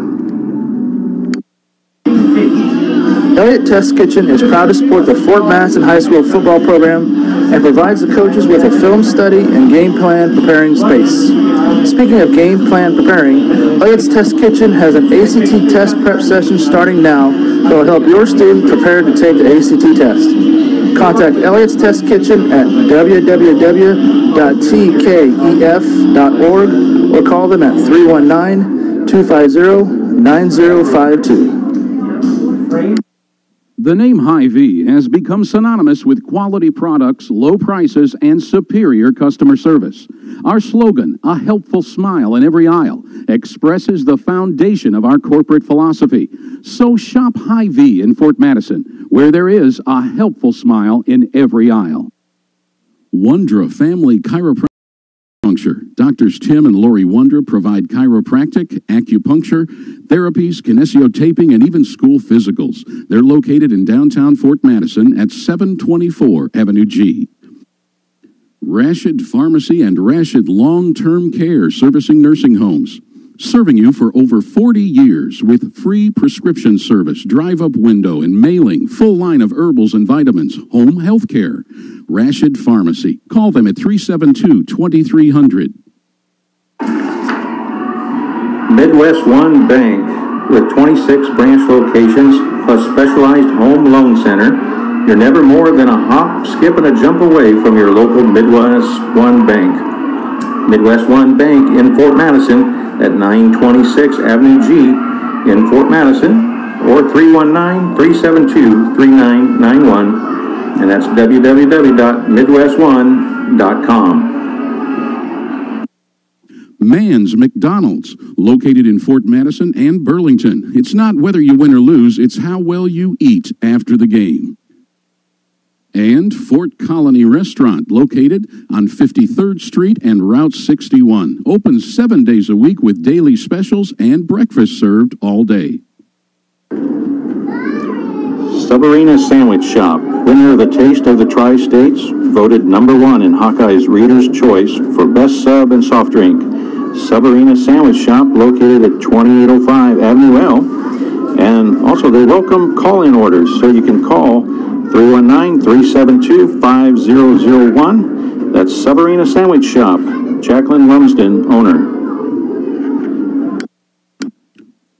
Become a member of the BloodHound Booster Club today. There are a variety of support levels you can choose. Based on the amount of your donation, you can become anywhere from a sports fan to a top dog. Send money or checks payable to BloodHound Booster Club, Post Office Box 11, Fort Madison, Iowa, 52627. Pilot Grove Savings Bank. We're here working for you in Southeast Iowa. Elliott Test Kitchen is proud to support the Fort Madison High School football program and provides the coaches with a film study and game plan preparing space. Speaking of game plan preparing, Elliott's Test Kitchen has an ACT test prep session starting now that will help your student prepare to take the ACT test. Contact Elliott's Test Kitchen at www.tkef.org or call them at 319-250-9052. The name Hy-Vee has become synonymous with quality products, low prices, and superior customer service. Our slogan, "A helpful smile in every aisle," expresses the foundation of our corporate philosophy. So shop Hy-Vee in Fort Madison, where there is a helpful smile in every aisle. Wondra Family Chiropractic and Acupuncture. Doctors Tim and Lori Wondra provide chiropractic, acupuncture, therapies, kinesiotaping, and even school physicals. They're located in downtown Fort Madison at 724 Avenue G. Rashid Pharmacy and Rashid Long-Term Care, servicing nursing homes. Serving you for over 40 years with free prescription service, drive-up window and mailing, full line of herbals and vitamins, home health care. Rashid Pharmacy. Call them at 372-2300. Midwest One Bank, with 26 branch locations plus specialized home loan center, you're never more than a hop, skip, and a jump away from your local Midwest One Bank. Midwest One Bank in Fort Madison at 926 Avenue G in Fort Madison, or 319-372-3991, and that's www.midwestone.com. Mann's McDonald's, located in Fort Madison and Burlington. It's not whether you win or lose, it's how well you eat after the game. And Fort Colony Restaurant, located on 53rd Street and Route 61. Open 7 days a week with daily specials and breakfast served all day. Subarina Sandwich Shop, winner of the Taste of the Tri-States, voted #1 in Hawkeye's Reader's Choice for Best Sub and Soft Drink. Subarina Sandwich Shop, located at 2805 Avenue L. And also they welcome call-in orders, so you can call 319-372-5001. That's Subarina Sandwich Shop. Jacqueline Lumsden, owner.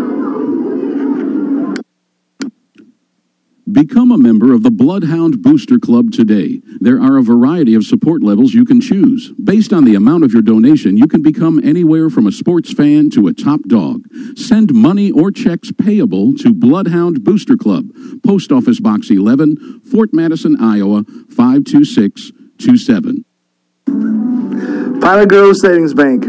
We're here working for you in Southeast Iowa. Elliott Test Kitchen is proud to support the Fort Madison High School football program and provides the coaches with a film study and game plan preparing space. Speaking of game plan preparing, Elliott's Test Kitchen has an ACT test prep session starting now that will help your student prepare to take the ACT test. Contact Elliott's Test Kitchen at www.tkef.org or call them at 319-250-9052. The name Hy-Vee has become synonymous with quality products, low prices, and superior customer service. Our slogan, "A helpful smile in every aisle," expresses the foundation of our corporate philosophy. So shop Hy-Vee in Fort Madison, where there is a helpful smile in every aisle. Wondra Family Chiropractic and Acupuncture. Doctors Tim and Lori Wondra provide chiropractic, acupuncture, therapies, kinesiotaping, and even school physicals. They're located in downtown Fort Madison at 724 Avenue G. Rashid Pharmacy and Rashid Long-Term Care, servicing nursing homes. Serving you for over 40 years with free prescription service, drive-up window and mailing, full line of herbals and vitamins, home health care. Rashid Pharmacy. Call them at 372-2300. Midwest One Bank, with 26 branch locations, plus specialized home loan center, you're never more than a hop, skip, and a jump away from your local Midwest One Bank. Midwest One Bank in Fort Madison at 926 Avenue G in Fort Madison, or 319-372-3991, and that's www.midwestone.com. Mann's McDonald's, located in Fort Madison and Burlington. It's not whether you win or lose, it's how well you eat after the game.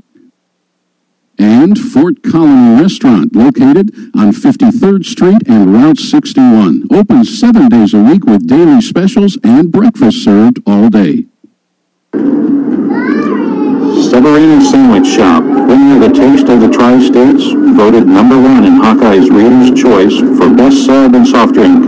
Subarina Sandwich Shop, located at 2805 Avenue L. And also they welcome calling orders, so you can call 319-372-5001. That's Subarina Sandwich Shop. Jacqueline Lumsden, owner. Become a member of the BloodHound Booster Club today. There are a variety of support levels you can choose. Based on the amount of your donation, you can become anywhere from a sports fan to a top dog. Send money or checks payable to BloodHound Booster Club, Post Office Box 11, Fort Madison, Iowa, 52627. Pilot Grove Savings Bank. We're here working for you in Southeast Iowa. Elliott Test Kitchen is proud to support the Fort Madison High School football program and provides the coaches with a film study and game plan preparing space. Speaking of game plan preparing, Elliott's Test Kitchen has an ACT test prep session starting that will help your student prepare to take the ACT test. Contact Elliott's Test Kitchen at www.tkef.org or call them at 319-250-9052. The The new Hy-Vee has become synonymous with quality products, low prices, and superior customer service. Our slogan, a helpful smile in every aisle, expresses the foundation of our corporate philosophy. So shop Hy-Vee in Fort Madison, where there is a helpful smile in every aisle. Wondra Family Chiropractic and Acupuncture. Doctors Tim and Lori Wondra provide chiropractic, acupuncture, therapies, kinesiotaping, and even school physicals. They're located in downtown Fort Madison at 724 Avenue G. Rashid Pharmacy and Rashid Long-Term Care Servicing Nursing Homes. Serving you for over 40 years with free prescription service, drive-up window and mailing, full line of herbals and vitamins, home health care.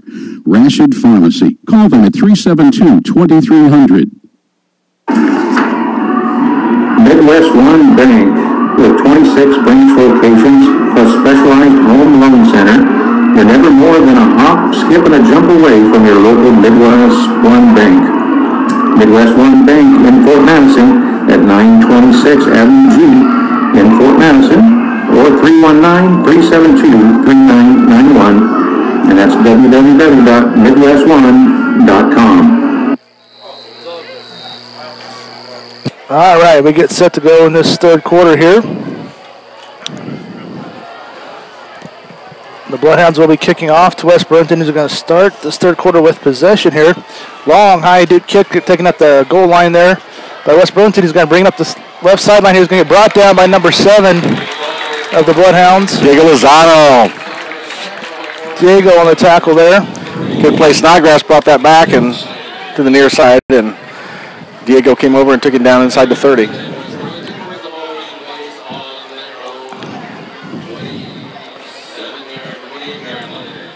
So the ball's on the 27-yard line of West Burlington here. Hopefully our defense can get going here and get a stop, or even better yet, get a turnover here. West Burlington's got one receiver way out right. One of the hand off the tight end goes on the right. Running back goes on the right side there. He's going to fall ahead for about 3 yards. Ball carrier was 26. Snodgrass. Snodgrass. Looks like one of their players coming up limping a little bit. He's going to stop. They're going to stop play here a little bit, try to get him off the field. One of the big boys in the middle look like, which gives defense a chance to regroup here a little bit and get situated.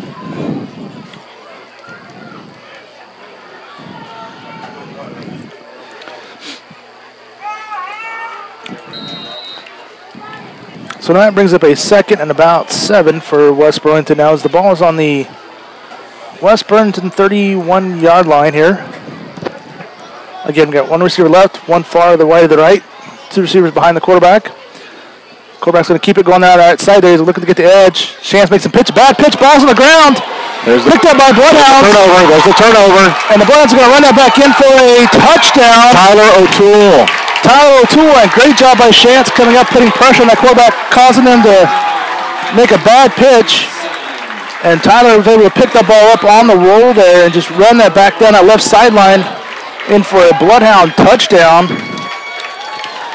And that was the defensive turnover we needed to kind of get us sparked back up here. You know, I was just hoping for a turnover. A turnover plus 6 is even better yet. I should dream bigger, I guess, huh? Please do. Make up for that mistake we made and give them a touchdown. Well, that's a good way to start. Get momentum going. So A.J. Knowlton comes on to kick the extra point. Snap is a little off, but he gets the kick up, and good kick by A.J. Good job by Lennon Barker getting that snap down, because it was kind of behind Lennon. He had to bring it around and get down really quick. Hey, so just like that, we're only 11:02 gone into this third quarter. It's 17-14 now. West Burlington still in the lead, but only by 3. Great job there by the Bloodhounds. Yeah, quarterback, he was outside and looked like he had a little bit of an angle, and the defense kind of collapsed on him a little bit. He pitched that ball back. That wasn't the first pitch that looked kind of shaky for West Burlington, so. And that's going to be in his head now, too. So the next time he goes to roll that out there, he's going to be extra cautious on that pitch. or he's just going to eat it, and that's going to be hopefully good for our defense. So we'll get ready to kick off here again. And A.J. Nolting will be handling the kickoff here. Back deep for West Burlington is number 5, Whaley. And I'm not sure the other one. 26 by Snodgrass. A.J. with a high booming kick is going to go over to Whaley on the right side. It's kind of dropped and they picked up. And he's going to look to bring it back across the other side of the field. And he's got some blockers in front of him. And he gets the corner. He's still going down the sidelines here. And finally gets knocked out of bounds at the 48-yard line. And there's no laundry on the field. Great return. West Burlington. That right side of our return game there did not do a good job of staying in their lanes. They collapsed over to where the ball was, and the West Burlington returner did a good job of coming back to the left side of the offense there, right where we collapsed from. Diego Lozano came up and made that ball carrier step out a little bit closer to the sidelines and gave a chance for our pursuit to catch up with that. So now we have a timeout. Coach Shipman was not happy. Somebody was supposed to shift somewhere and be somewhere. They were not out there. And Coach Shipman, they changed something up on defense there a little bit at halftime with a couple defensive substitutions.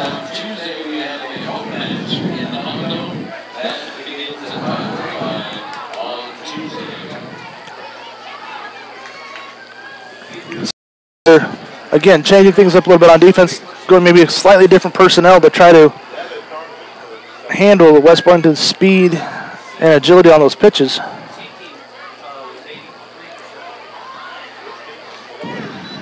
Now let's see what our defense can do here. You know they tried to make some adjustments there at halftime. Our internal line has been excellent tonight. Getting off blocks. The only success the Falcons have had apparently has been on the outside for the most part. Quarterback's up under center here. He's going to hand it off to Whaley. He's going to try to go on that right side and he's going to get nowhere. And goes nowhere in a hurry. Let's see, 63 is in on that one. And 53, so that would be Sam Hayes. Alex Lauber was out there and Mr. Hayes was out there also. Sam Hayes. That'll bring up a 2nd 10 for the West Burlington. His ball sits right now on the 46-yard line of the Bloodhounds.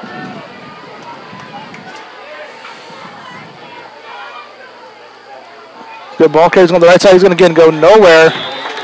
They'll fall ahead for maybe a 1.5 yard gain there. That was Snodgrass on the carry. He's been the one that's done the most damage to the Bloodhounds tonight. Quentin Estrada come in and made a good hit on him.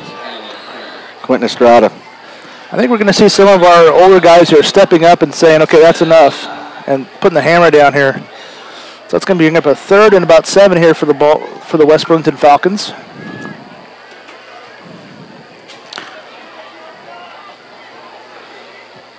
Again, handoff, goes to the middle.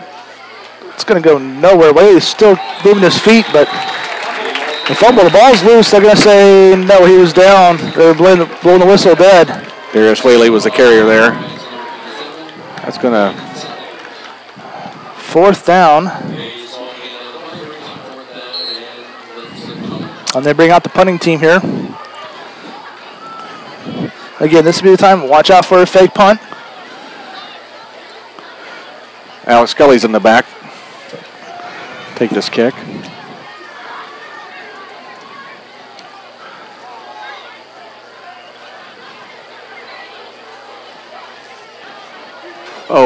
Punt was partially blocked. There's a flag come flying in as ball goes way out of bounds.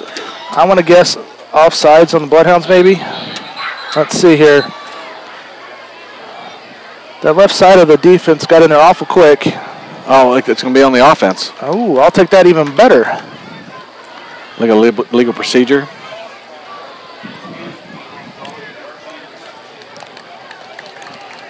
Illegal procedure. You are correct, Bill. Against West Burlington, penalties decline. So Bloodhounds get the ball. It was shanked out of bounds, or blocked and went out of bounds. I tell you, Coach Schiffman's going to make a little note on that play because we had two guys right in at the punter. And they had it heavy on the left side. And I think you said that partially blocked, maybe? Yeah, I saw a hand go on it. Get a little bit of that. So Bloodhounds are going to start with good field position here. Ball's on the 27-yard line. We are at 8:53 left to go in this third quarter. It is 14-17 West Burlington. And Goey on the run here. He gets the handoff. Looking to get the edge. And finally gets a little bit of something daylight there. Alex Goey is still on his feet, still rolling. And he gets all the way out to midfield. Great blocking, great run by Goey. The first chance he's had to bounce it outside tonight. And that'll get the team fired up. See how he was patient enough to wait for that extra block to come in to get around that last corner? You're 100% correct on that one. Before he wasn't quite patient enough on that. That was a little more patient. Great run there by Goey. We're going to head off and go back to him again. This time he's going to left the middle. He's got another nice hole. And it's good for another 10 yards there by Alex Goey. Our line is firing off. A little more zone blocking. They're just taking West Burlington and pushing them out and making a hole there for Goey to run. So two nice big runs here by the Bloodhounds. Have it over on West Burlington's 39-yard line here. It's Penn City current first down again for the Bloodhounds.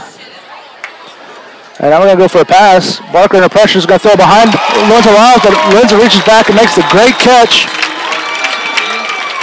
And the Bloodhounds get another first down, another Penn City current first down with a pass to Lorenzo Riles. Coming in on that slant.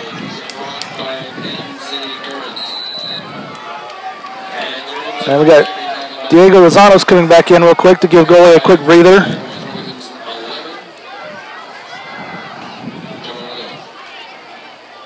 And they're going to hand off to Diego. Diego's going to go on that right side, run over a couple guys. He's going to roll ahead for about another 6 or 7 hard yards there.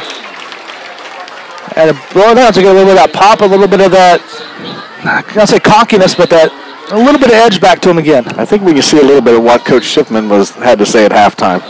I think you're right there. It's going to be a quick pass over to Shantz right down on the wing out here. Shantz is going to get ahead for, I'm not going to about a 2 to 3 yard gain.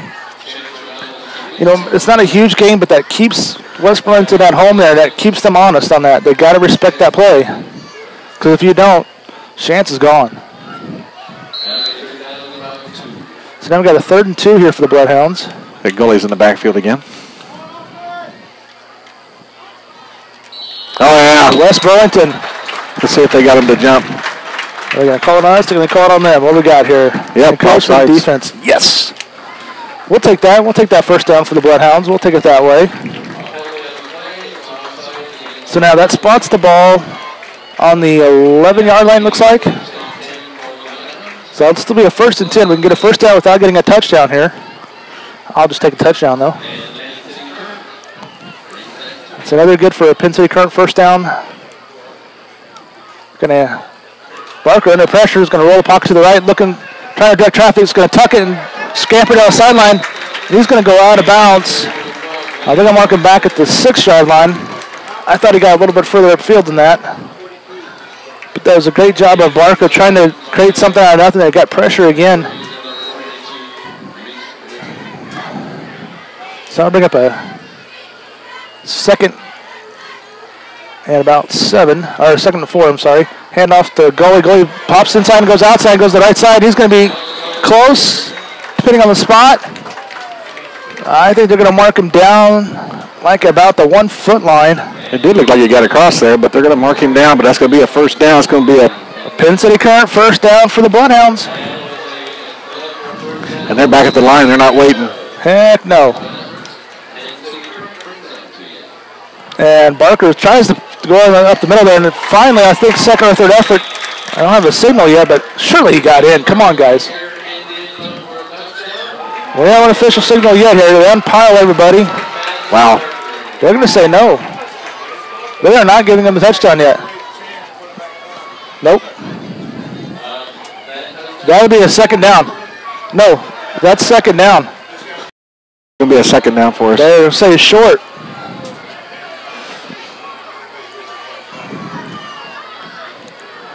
All right, line up, do it again.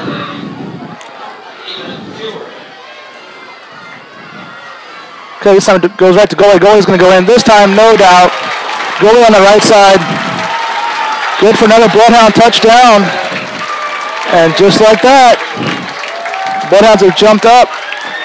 I tell you, that's a little power football, and I think that answers our question from halftime, what we might be looking at, and I think because the coaches seem pretty fired up down there.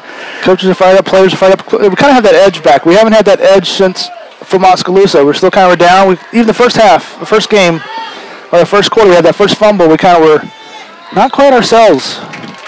And the extra point is good. And now I see that fire back on our sidelines. The boys have that edge to them again, that confidence. And just like that, we've erased a 10-point deficit to make it a 21-17 lead for the Bloodhounds with 5:57 left to go in this third quarter. 2 quick touchdowns by the Bloodhounds, one on defense, one on offense. It's a great way to start this third quarter. Feel real good about that drive. That is just power football. That power football, that was chunk plays. And if they're going to come up and try to stop that, yes. Goalie hadn't had any great runs that first half. This first couple plays that third quarter, you can tell they were going to goalie. Goalie was patient on his run, let the blockers get in front of him. He bounced them outside there on one of them, made a nice big gain. They went right back up the middle for the next one. Diego had a couple nice carries, nice pass and catch there by Barker to Lorenzo Riles. we appreciate everybody tuning in to, if you're not here at Richmond Stadium, to see the Bloodhounds play their type of football. It's exciting. Oh, I'm not sure what that was. The floater catch there. Oh, well, that was almost caught there. I see what the Bloodhounds were trying to do. It's going to be kicked out of bounds, but they were trying to float it up there, and we were hoping that it was going to be, who was streaking down that sideline? Lorenzo? Boy, that was close. I think Lorenzo was trying to catch it in the air and just keep on running. What a unique play. No, what we're going to do, we're going to re-kick it. West Burlington's going to force us to re-kick that ball. 5-yard penalty and re-kick it. Nice idea. I haven't seen it before, but very inventive by this coaching staff. Well, we've seen them go ahead and burst to the line on these kickoffs and then do an onside kick already this year, and that was something a little different even. Right. Get another wrinkle that somebody in the future's got to think about. And that's one of the nice things, having this young coaching staff, they experiment with that stuff. Practices can get long and boring. Those are kind of fun things that kids get to do that jazz them up a little bit more. Snodgrass on the right side there is going to get a nice return, and it's going to finally get brought down at the 40-yard line there. With David Lozano. Number 3. Quentin Schneider. Schneider on the tackle there. But yeah, those fun little plays like that makes those practices a little bit more fun once in a while. Okay, let's keep this momentum going. Feels good to get back in the game like we have. Got the lead.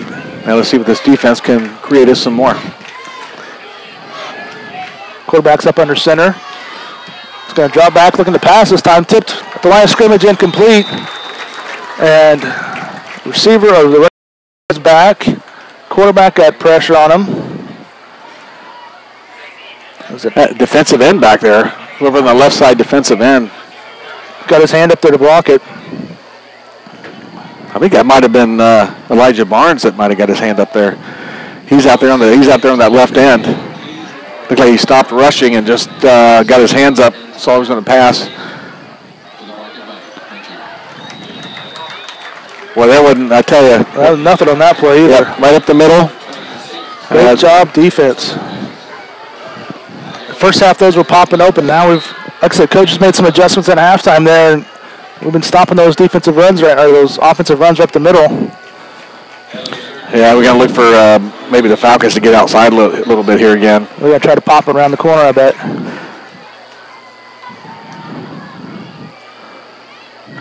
Again, trying to go up the middle there.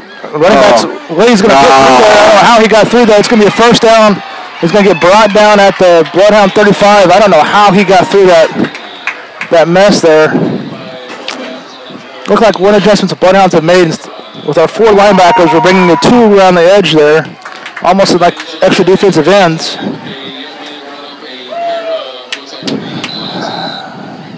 So we're down to 4:58 left to go in this third quarter. It's 21-17 BloodHounds. West Burlington is driving though. They got the ball on the BloodHound 34-yard line.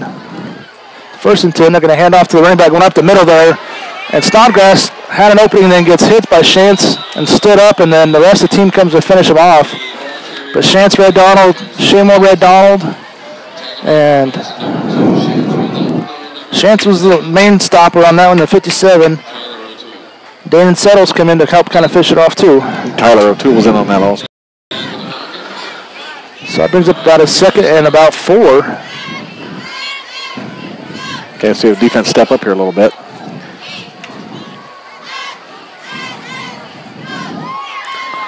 Again, hands off the up back there. He's going to get hit by Tyler O'Toole and brought down, but he's going to gain about 3 yards on that.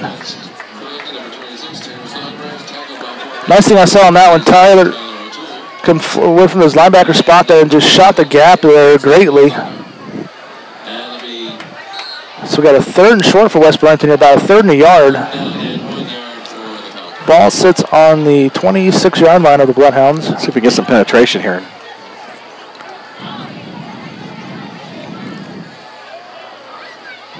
West Burlington's going to hand it off to the running back, who's going to get the 1st down barely.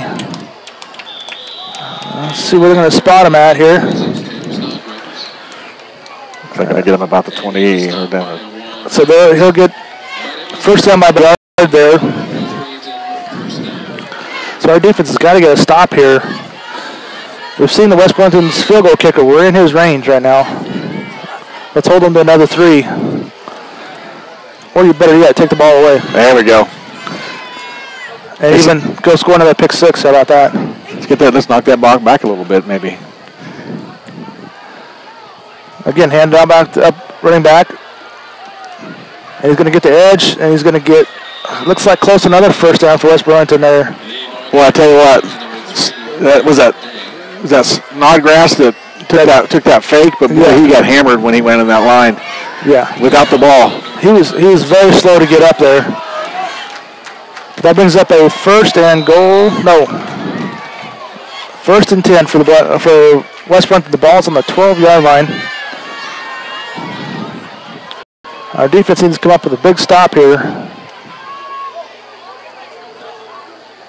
Fumble, ball's on the ground there. West Burlington covers back up there. So I bring up a 2nd and 10. The ball sits right now back about the 14-yard line now. Yeah, poor exchange there between the center and the quarterback. He did the right thing, just dropped down on it. We're down to 2:48 left to go in this third quarter. Again, it's 21-17 BloodHounds. But West Burlington is threatening again here. No big play. Nice and solid defense here.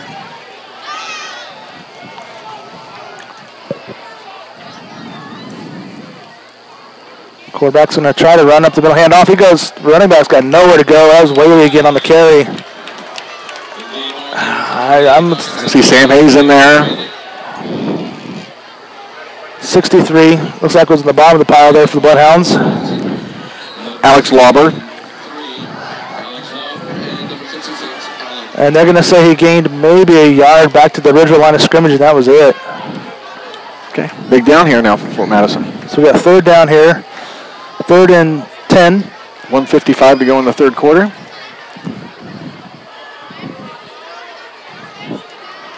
They hand off to the tailback again. He's going to Whaley is going to get about 4 yards. He'll be short of the 1st down. I got to think this is probably 4-down territory for West Burlington right now, though. That'll bring up a 4th and about 4 yards to go. 4 yards to go, yeah. Okay. Defense time, fellas. 1:24 to go in the third quarter. 21-17 Fort Madison. This will be a huge stop right now. If the boys can make this stop here, we got to get fired up here. Don't jump, Don't jump, you're right. That's what they're trying to do. Yep, he's trying to do a fast count. Okay, there you go. Great job, boys, staying at home there, staying disciplined. Not jumping on that. I think they're going to bring their kicker out. You're right. I was kind of wondering about that. I mean, you know, they kick the field goal, they get that, they're down by 1. Theoretically, then you give your 8 points on the next time. That was a long 4 yards to go. That was very long. Everybody packed in there. A lot of people the defense would have been keying on Snodgrass. Yeah, because he's usually been their workhorse in the short yardage situation. He's their power guy. Yeah, power back there. Okay, we're at 1:08 to go in the third quarter here at Richmond Field. Fort Madison has stormed back from a 10-point deficit at halftime to take the lead at 21-17. Got a nice home crowd here tonight. Always could be more. Cheerleaders are throwing out, looks like shirts and little footballs. Hey, some of these cheerleaders got some arms on them, you know. Grab one of those, Tim. Okay, they're going for it. Quarterback's under center. 4th down and 4 yards to go. And then off to Snodgrass, and he is going to stop. And stopped. Excellent. But Diego Lozano shot the gap and throwed him up, and then Tyler Toole came and finished him off. And that's huge. I can't believe West Daniel Settles was in on that also. Two sophomores showing up there big time. Well, you know what? You're on the road. Field goal still leaves you behind, so. Behind by 1 point, though. A big difference, especially with a good kicker. Yeah, now you're down by 4. Okay, let's see what we can do here now. We got to get this ball out away from our own goal line. You know, if we could hit Chance or Lorenzo on a slant, oh boy, watch out. We're going to hand off the goalie. Goalie's going to pick his way through the middle there. He's going to gain about 2 to 3 hard-fought yards there. Gets a little more breathing room.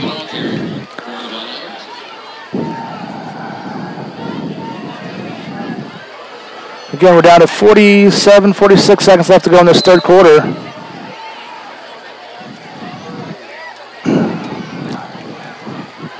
All right. Gully's in the backfield. Barker's going to roll back, throw a pass. He's going to roll the pocket, looking deep here. He's just going to tuck it and run. He's going to get the first down plus. Gets out about to the 19-yard line, 18-yard line. That'll be good for a BloodHound first down with 27 seconds left to go. Boy, there's nobody on that right-hand side. That blocking on the line was excellent. And I think, you know, Barker was looking, and West Burlington dropped guys back into coverage. And at first, Barker wasn't going to run it, but he was like, okay, I can't not run this. It's too wide open. I think I heard a large run from the crowd. From the crowd, from the coaches. So we'll take the first down there.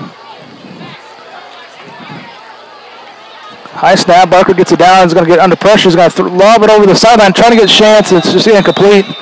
That was a great job by Barker of getting the ball out of bounds where nobody can catch it to avoid the pass rush.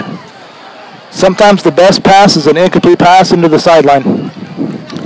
It looked like he was doing like a little bit of a wheel, like a hesitation, and then wrap around that defender. But Barker just didn't have time to wait for that to happen.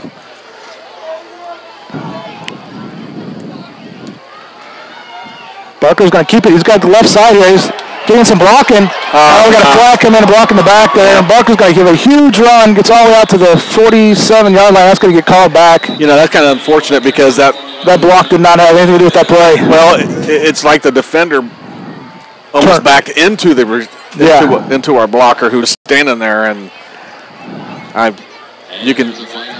pretty sure that's what we called on. Nice thing though is that adds another element to the game we have not seen is Barker running it. And he's got 2 runs now. So we're going to replay the second down now. That's going to be a big penalty. 10-yarder. But yeah, that was huge, huge penalty.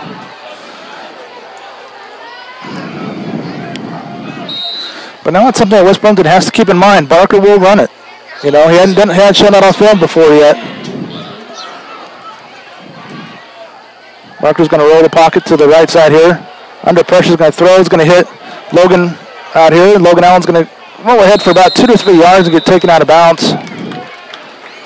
It's made something out of nothing there. Yeah, it's going to bring third down to something respectable.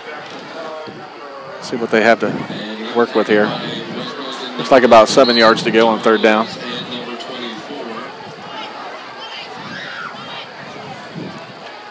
Again, I would be looking at Lorenzo coming across, doing a slant in here.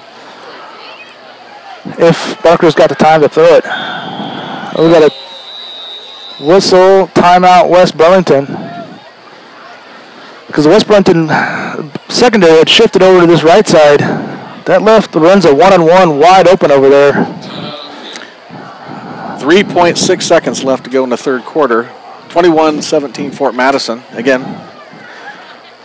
down 17-7 at halftime. Came back with a defensive touchdown and a nice, strong drive to take the lead. And then had a huge defensive stop on 4th and goal. The ball was on about the 7-yard line. West Burlington went for it, and a couple of our sophomores come knifing through there to make the stop. So now the Bulls have got a 3rd and 7. We can drive down the field here, get this first down.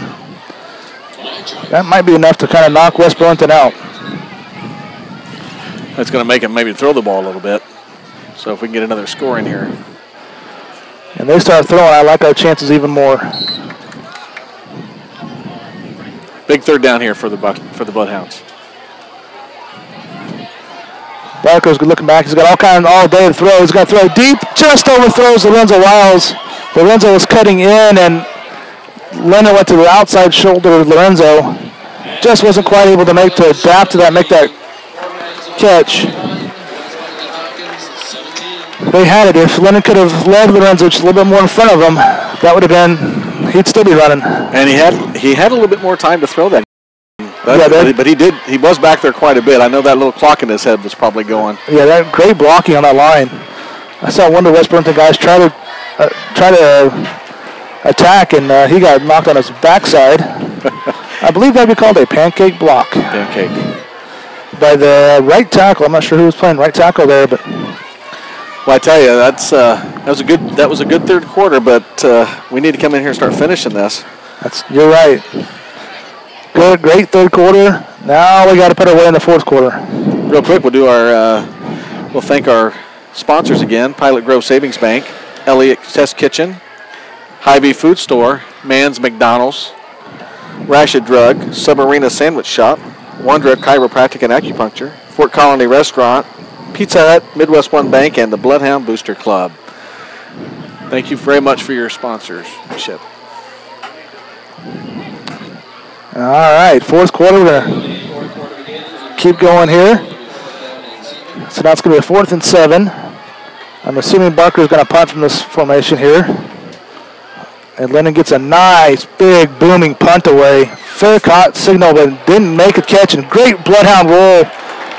Talk about flipping the field. That's clear down to the 15-yard line. Just an incredible booming punt there by Barker with a tremendous roll. The ball was on the BloodHound 20-yard line, and he kicked it clear down to the 16-yard line of West Burlington. Outstanding, Bo. That's good to get that roll. They made up for that one really high short kick that we ended up turning over and not doing with and giving up a touchdown.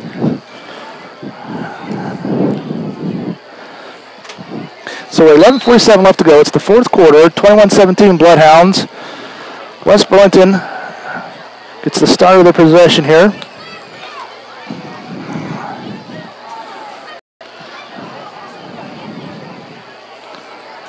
They're going to hand it off the running back. It's nailed right at the line of scrimmage there.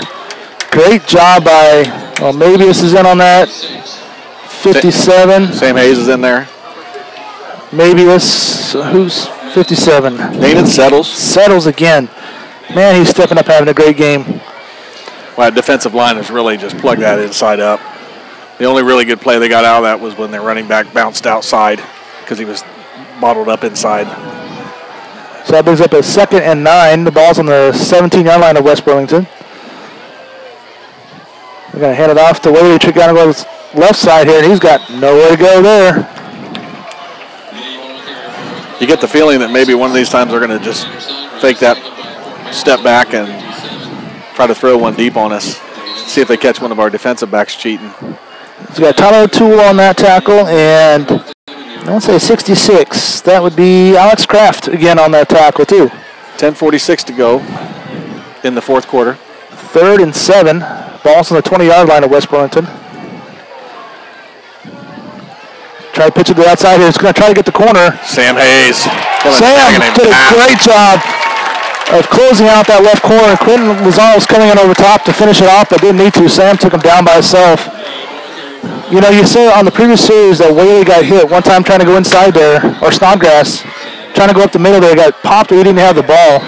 He hasn't seemed right since then. He's lost a little bit of his speed. And on that one, Sam did a great job of getting his hands on him and pulling him down. Yeah, Gully back at about our own 45-yard line, hoping to receive a punt here. And that was a Sunnybrook assisted living tackle for loss on the play there. Sam Hayes. Gully's back deep, punts away. It's going to take a West Burlington roll and then some. That's going to be down at the 41-yard line of the Bloodhounds. I still come back to the punt that Barker had that completely flipped the field there, pinning West Burlington deep. We'll take the 41-yard line. That's a good start for us. Heck yeah, we'll take that. We're down to 9:40 left to go in the game. It's 21-17 Bloodhounds. 1st and 10, balls in the 41. Going to hand off the goalie. It's goalie time now. He's going up on the left side. He's going to get about 4 to 5 yards on that. I think we're going to get a heavy dose of goalie now to get that clock rolling and lull you to sleep, and then, bam, pop it over top. Sounds like a good plan. I'm going to say 2nd and 6. Going to go goalie. Goalie's going to make something out of nothing there. He's going to stays on his feet and gets to the line of scrimmage, which should have been about a 3-yard loss there. He was getting tackled almost as he got the handoff, and he still fought, got back to that line of scrimmage. We were so spread out there with 3 trips to the left and 1 to the right, and that really blocking him down in front kind of broke down a little bit there. So now it's 3rd and 7. Barker's going to, again, drop back the pass. He's under pressure. He's going to roll the pocket to the right. And he's going to throw a pass on the run. Incomplete. I'll bring up a 4th down. It's Logan Allen was the intended receiver. Maybe he could have taken off with that ball. I was kind of thinking that same thing. I could have tucked it and ran. I'm not sure if he got a 1st down, but boy, he'd have got close to that marker. It would have made this 4th down play a lot easier. So we're at 8:37 left to go in the game here. It's 4th and 7. Okay, let's see what they do here. I'm guessing Barker's going to punt again. More of a rugby-style punt on that one. It's going to take another big, nice roll there. Stop. And it's going to be picked up by Whaley at the 3-yard line. And he's going to break 1 tackle. And now, not 2 and 3. A great job by Logan Allen getting down there to slow him down. And then number 9 for the Bloodhounds came in. Trey Kuntz, I think that's who that was. Yeah, Trey Kuntz. Trey Kuntz tackled him, and then Logan Allen got back up and finished him off there. Again, a very nice kick by Barker. And that ball looked like it was just going to die inside the 5, and that returner decided to pick it up and got to make something out of it. Pinned him down in that corner, had nowhere to go. Great job, great hustle by the Bloodhounds. So now, it's 1st and 10. The ball's on the 6-yard line. West Burlington's got to be careful with those pitches they've been doing. They've been having a little bit of issues. A turnover would be awesome right here. We're going to drop back to a pass in the middle. There it is. He just missed it. He got lucky. That tight end has been there all night long, been doing that. It just looked like that was a play that was opening up from up here on that last drive. Our defensive backs were cheating a little bit, and you're right. They've been cheating up kind of. That's why I've been getting some of those good stops on their runs. I think that'll teach them a little bit of a lesson here, maybe.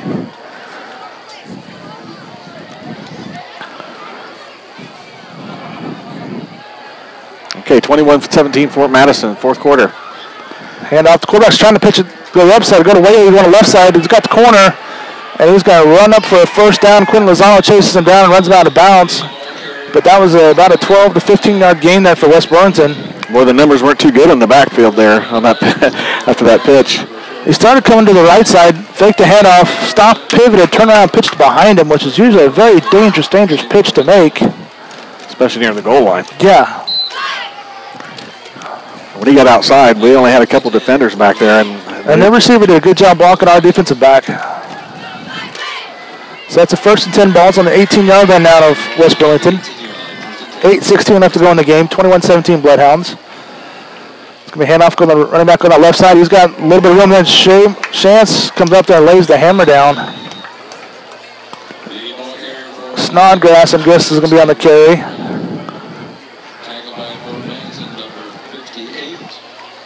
Main thing, that clock's running. Keep that clock running. So that brings about a 2nd and, let's say 5 balls on 23-yard line, 24-yard line. Looks like both teams get a little worn down here a little bit. You're right. Handoff left side. This time's going to go nowhere. We get the line of scrimmage, and that's it. Elijah Barnes. Elijah Barnes was in there, yeah. Among others. And I'm going to guess Mabius is probably right in the middle of that.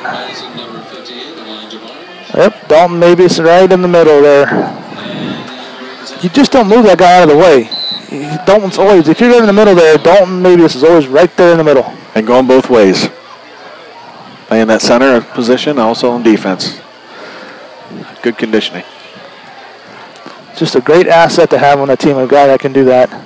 He's going to hand off the running back going up the middle there, and he's going to get about a 2-yard gain there. Gets stopped by 57. And now what do you do, Coach? Because that looks like that's going to be a little short. Again, that settles on that tackle there. So you're going to be 4th and about a 1.5 yards. Ooh. With West Burlington, you got to go for it. Watch for the hard count here. They'll try to get that cheap one first. It's a risky move if you don't get it. You're right. And I don't think, it's going to depend on the spot. I've got him short, but we'll see where they mark him at. That's pretty close, yeah. I think this judge is on this side saying first down. I think he might have got past that line. Oh. It's good by about not even a half yard. But Elijah Barnes on tackle. So they set the chains, they wind the clock. It's down to 6:23 left to go in the game. Ball's on the West Burlington 29-yard line. Again, going to pitch to the outside here. Wade's going to try to get the corner. Oh, boy. And does. And he's going to get up to the 40, get a first down. Gets right out of bounds brought down by Quinn Estrada. But that's another first down for West Burlington. So the ball right now is on the 41-yard line of West Burlington. The clock's winding. We're down to 6 minutes left to go in the game.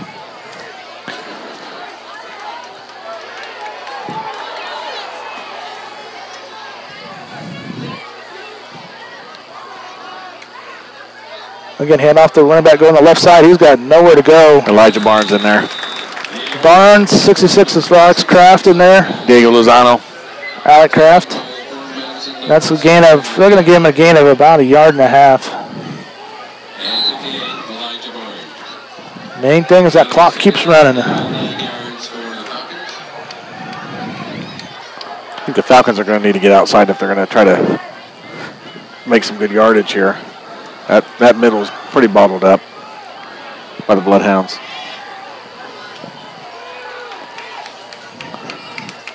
Going to pitch to the outside there like you called. Whaley's going to get that corner. He's going to get, falls ahead for about a 5-yard gain. He'll get up to the 40s, just past the 45-yard line, which will bring up about a 3rd and, say, 5.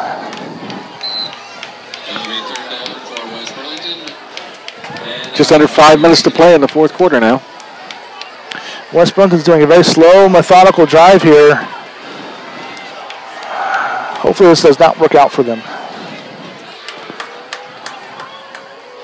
It's going to be a handoff to the running back, go up the middle. It's going to be about short.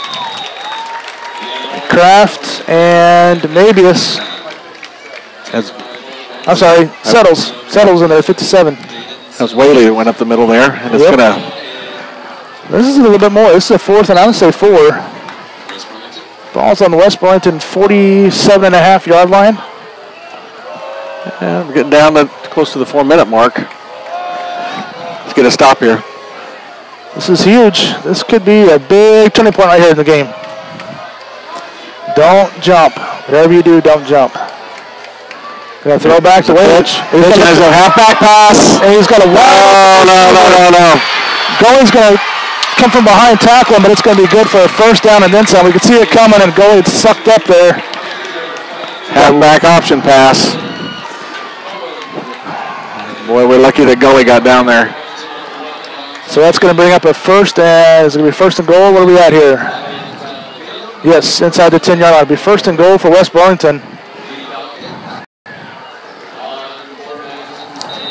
Well, how big was that non-field goal? Yep. So West Burlington comes out here. It's got our defense on the heels a little bit right now. Going to hand off to Whaley, going up the middle there, and he's going to go break a couple tackles. He's still going to slither forward for about a 5-yard gain there. The guy just keeps his feet turning like you're supposed to. He's hard to get down. Not the biggest guy in the world, but he just keeps those feet turning. It kind of reminds me of Rooney for Central Lee. Yeah. Yes. Rooney did a great job keeping his feet turning all the time and busting through, making holes. Okay, I'm getting close to the 3-minute mark here. Second and goal, about the 5-yard line, 4-yard line. Hand off, running back's going to go up the middle. He's going to go nowhere. Great job by the defense shutting that down. Well, didn't have it. Who we got in there?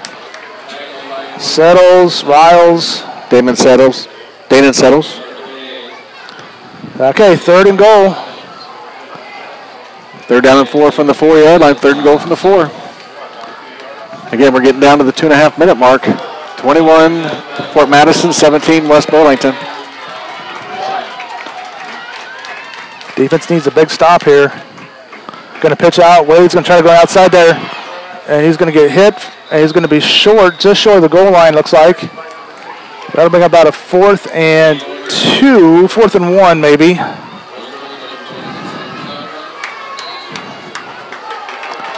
We're down to 2:08 to go in the game. This is the game right now. This is the game. It's 4th down right now.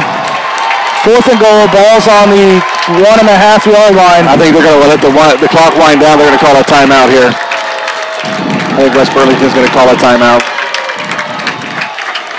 Yep, timeout West Burlington. 1:49 to go in the game. For West Burlington, that was just not a smart move to do. They've got all that momentum. You've got that momentum going. You've got our defense on the heels just a little bit. And now you're giving Coach Schiffman a chance to talk to our boys and get our boys fired up. And that's great for us. Not good for them. That'd be a tough call here for their coach. Trying to figure out what they want to do with this. They've not been successful taking it up the middle too much. I'm almost guaranteed Snodgrass is going to get it. He's always seems to fall ahead for a yard. And where we at? About the 2.5-yard line or so? Yeah, maybe 2. And honestly, even if you can tell the guys, try to guess the count. If you're offsides, it's half the distance to the goal. It still's not. But if you guess it right and make a stop in the backfield, this is one of the times where the crowd's standing. Offsides doesn't hurt you. The crowd is standing, rooting on this defense. Big play here. So this is the game on the line right now. Quarterback under center. He's going to hand it off. He's going to fake pass. He's going to try to go way. He's stopped. Snodgrass gets stopped way back. 10-yard loss on the play.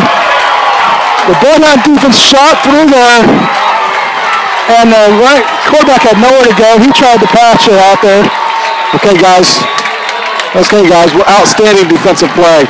Snodgrass got tackled by about 3 different BloodHounds there. That just took way too long to to take place to get that pitch off. Well, they originally wanted to go up the middle there, and in the middle, the defense did a great job of shouting like you had called, and so they tried to go outside with that. And like you said, they had nowhere to go.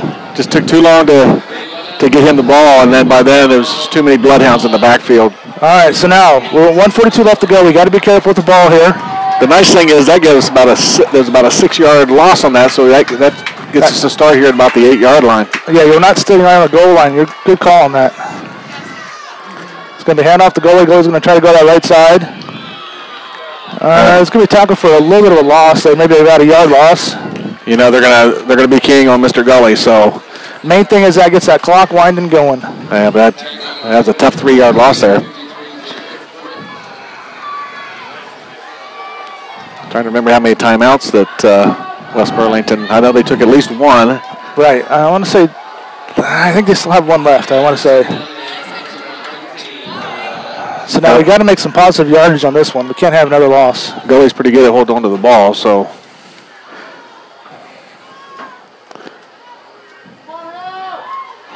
It's going to be hand off to goalie. Goalie's got the right corner here. He's going to bounce the edge. And he's going to dance around. Stay in bounce, Alex. Stay in bounce. And he's going to run out of bounds at about the 31-yard line. A nice little, 30-yard run there for Alex. Coming around the left side of the offense here. Outstanding blocking. Outstanding blocking up front. Down to 51 seconds left to go in the fourth quarter. It's 21-17 Bloodhounds. I think we put this in the victory formation, Tim. Yeah, I think so too. I think West Burlington's got maybe one timeout left. If that, they don't have enough timeouts to stop the game. Yeah, you got Gully. You got Chance Red in the back, just in case. That's a kneel down formation for the Bloodhounds. That's a kneel down. I tell you what, this is a great bounce back for the Bloodhounds.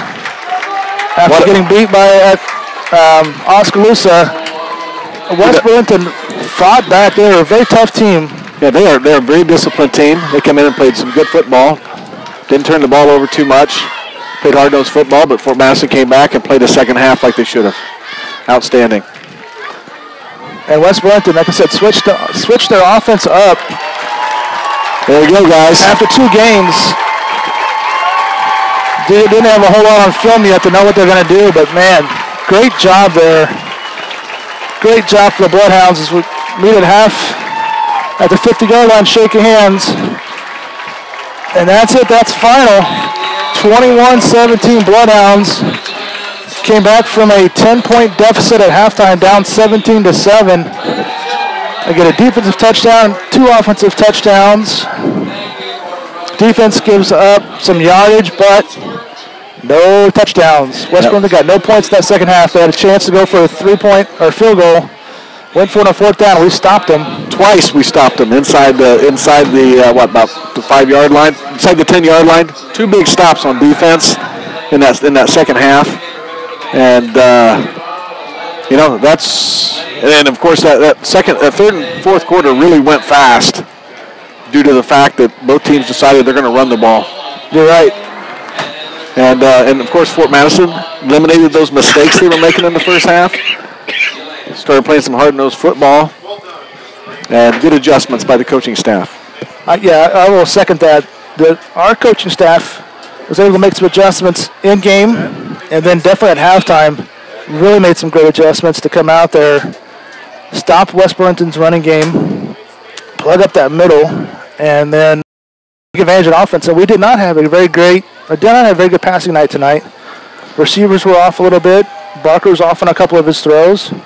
Goalie may have had a decent night running, but that's just a couple big runs. Otherwise, we really didn't have a great night running, but we did just enough. But I think it warmed down a little bit. You started at the end of that third quarter. You started to see the fatigue kick in at the beginning of the fourth quarter on both teams. But you really saw some of those linemen starting to drag a little bit on West Burlington. So I think that goalie pounding the ball and that line just pounding and giving that little extra. And I think Gully felt pretty good after last week, coming out in that second half and really putting it to the defense. So we hustled. We made a couple good plays on defense where we stopped the other team from making a big play, tackled it before we got to the to the end zone a couple different times, and then of course those stops inside the 10 on fourth down. Excellent. And like you said, I'll echo that. Our offensive line got a little tired, and defensive line not as tired as West Burlington's. And I'll credit. We've got 6-7 guys that are playing, rotating regularly in on that line. We don't have just 3 or just the basic 7 or 5, and that's it. We've got 7-8 guys that are rotating in there, getting regular playing time in the middle. That's really helping quite a bit, and it's showing up here at the end of the games. And this is a good test tonight because this taught this team to win. They had the first couple games, they had a nice lead going in towards the latter part of the game. Tonight, they really had to put the hammer down at the end and conserve that victory. Conserve that victory in the second half.